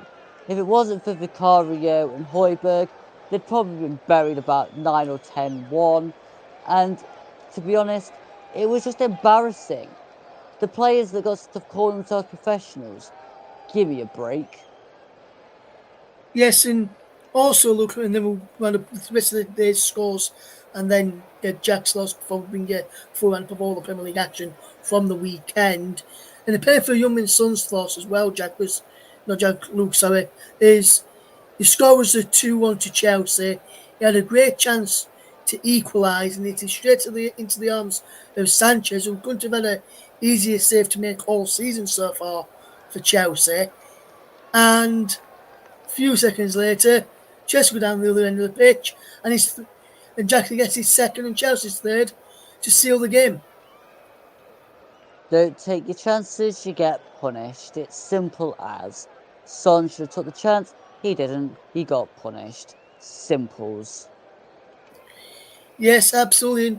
And John, what's your overall thoughts on the game then? Since Tottenham took the lead and then Chelsea came back, Luke mentioned the 2 red cards that gave a lot of space for the Chelsea players to go on and get more goals. Did you agree with that? Do you agree the 2 red cards did cost Tottenham this evening, Jack? Yeah, I think it was the red cards. You know, I mean, even right up to the 75th minute, it was still a relatively not equal game because obviously Chelsea were right on the front foot with 11 men versus 9, but they weren't really able to exploit the way that they were trying to. They kept getting caught offside, and you just thought, right, well, they've got a grasp on the game with the situation they're in, not just with obviously the 9 men, but with Maddison getting injured and Mickey van der Veen getting injured as well. Both big losses for them. So it really handed Chelsea everything they needed. And it would have been the case anyway if Maddison and Van der Veen got injured. That would have been a big boost for them, regardless of what the scoreline was. But the 2 red cards added into that just consigned Tottenham really to what was going to happen when Chelsea were able to try and build a kind of attacking potence, which they weren't doing right up to the 75th minute. And then you kind of seen where it was going, because then Tottenham knew they had to try and push out. They knew they had to try and go for the goal. Yeah, that was always going to leave the back line even more vulnerable than what it already was. So I think for Tottenham, it could have been worse, I think, for them. But also, I mean, if they'd taken the opportunities that they had from the free kicks, they could have maybe got something out of the game. It could have went the opposite way, I think, just as easily if Tottenham had kept the momentum and Chelsea kept struggling to make chances. But as soon as Chelsea were able to start breaking that back line, then I think the writing was on the wall. And you felt even at 3-1 that 4th goal was coming for Chelsea, and it did come just to make it that bit worse. I think 3-1 they would have took, but 4-1 just makes it that bit harder to take for Tottenham, and it's all about how they respond now. Yes, and Jack, I know you saw a lot of Ange Postecoglou when he was at Celtic. Whenever they had a bad result, like they had one tonight, did he ever bounce back in the next game? Did they always show that bounce back ability and get back on track in the next game, or did he used to take them a couple of games after that before they got back on track? Well, it's obviously a different circumstance when you manage Celtic. There is a bit more pressure there because, you know, the expectation is that you win every single game of football that's going, and not just win it, but win it well. When you're at Tottenham, you know, the expectation before this season wasn't to win the league. So, I mean, even if they have a bad spell, you know that that's going to come, and you know that that's going to happen. But generally, yes, there was a good response. He's the kind of manager that can kind of bring the response. It's a big game next. Wolves away from home, not an easy place to go. Man City have already lost there, of course. So there will be pressure on them, of course, to try and respond to what's happened today. But I think all in all, you know, they've got to maybe calm things down a bit. He's got to try and calm things down a bit and sort of manage expectations, because they were humbled this afternoon. The concern I think that they'll have is that I think every manager might be writing down what Pochettino has done this evening, and I think the concern now is whether or not teams are now able to try and capitalise on Tottenham now that they've seen the weaknesses exposed by Chelsea, and if teams can start capitalising on that. The same thing was said when he was at Celtic. If a team, there was a loss, I remember, to St Mirren, 2-0, and everybody's saying, well, that's the kind of way that you're going to play. You're going to see teams play against Celtic. Teams tried it, it didn't work. So, yeah, it's all about the response now, I think, for Tottenham and Ange Postecoglou. And winning away to Wolves the next weekend would be the perfect response for them. Yes, absolutely, Jack. Absolutely. Thank you very much for your insight today. Also, thanks to Luke as well. Let's just run you through the results from today. Averley 2, MLM Stead 1 in the National League South. In the Italian Serie A, Frosinone 2, Empoli 1, and Torino 2, Sassuolo 1. In La Liga, Getafe 1, Cadiz 0. 10-man Getafe winning that one in La Liga. In the MLS playoffs, Vancouver Whitecaps 0, Los Angeles 1. And now we're going to round up with the weekend results in the Premier League. And then I'm going to go to each of my guests and ask them for the results of the weekend. So we'll start off with Saturday's matches, which looked like this. Fulham 0, Manchester United 1. Brentford 3, West Ham United 2. Burnley 0, Crystal Palace 2. Everton 1, Brighton 1. Manchester City 6, Bournemouth 1. Sheffield United 2, Wolverhampton Wanderers 1. Newcastle 1, Arsenal 0. Sunday, Nottingham Forest 2, Aston Villa 0. Luton Town 1, Liverpool 1. And then this evening, Tottenham 1, Chelsea 4. So first of all, I'll go to you, Luke, being the co-commentator and the summariser this evening. Who would you say was your best result of the weekend for you? And if you want to pick Forest, you can do it because I know that you follow those. But overall, Luke, who was your best result in the weekend from the Premier League? Well, there has to be Forest taking points off Villa. I mean, it just has to be. Like, I think Villa were the best team in the division, bar City and Newcastle, so that's got to be it for me. And Jack, what about you, my friend? Which result are you gonna pick for? Are you gonna pick the same one as Luke, or are you gonna pick a different one, my friend? I'm a lot more torn on it. I think there's at least 3 games here. I think the Nottingham Forest win over Aston Villa, who are in form, was a fantastic win. It's definitely up there. The game tonight, Tottenham getting beaten their first game of the season. Chelsea, who are in such dire form, winning by 4-1. But I think under the circumstances, you have to give it to Luton Town for the draw against Liverpool. So close to making it a win against Liverpool, but for Luis Diaz in the dying embers of the game. They played really well. They were spirited in that game. I thought in the second half they were almost a better team prior to the goal. Then Liverpool squandered some great chances, but under the circumstances, under the expectations prior to the game, I think I have to give it to Luton for getting the draw against Liverpool. Yes, thank you very much then to Luke and to Jack for their thoughts on the weekend's results and their game of the weekend. And also, but before we do it now, just let tell you mine. And for me, I'm going to probably agree with Jack, because Luton so close to getting the first Premier League win of the season and the first win at home for them, shall I say, after beating Everton away earlier on in the season. But the first up close to getting the first win at Kenilworth Road at the weekend. But what a mad game this has been. Tottenham, Chelsea up there as well. For me, I've got to go with Luton against Liverpool. So close for Luton to get their first home win in the Premier League this weekend. Big thank you to Luke. Big thank you to Jack for the excellent commentary this afternoon, this morning, or this evening, depending where you are across the world. I've been Russ. We've been the Commentary Club. Until next time, it's goodbye for now, and thank you all for listening.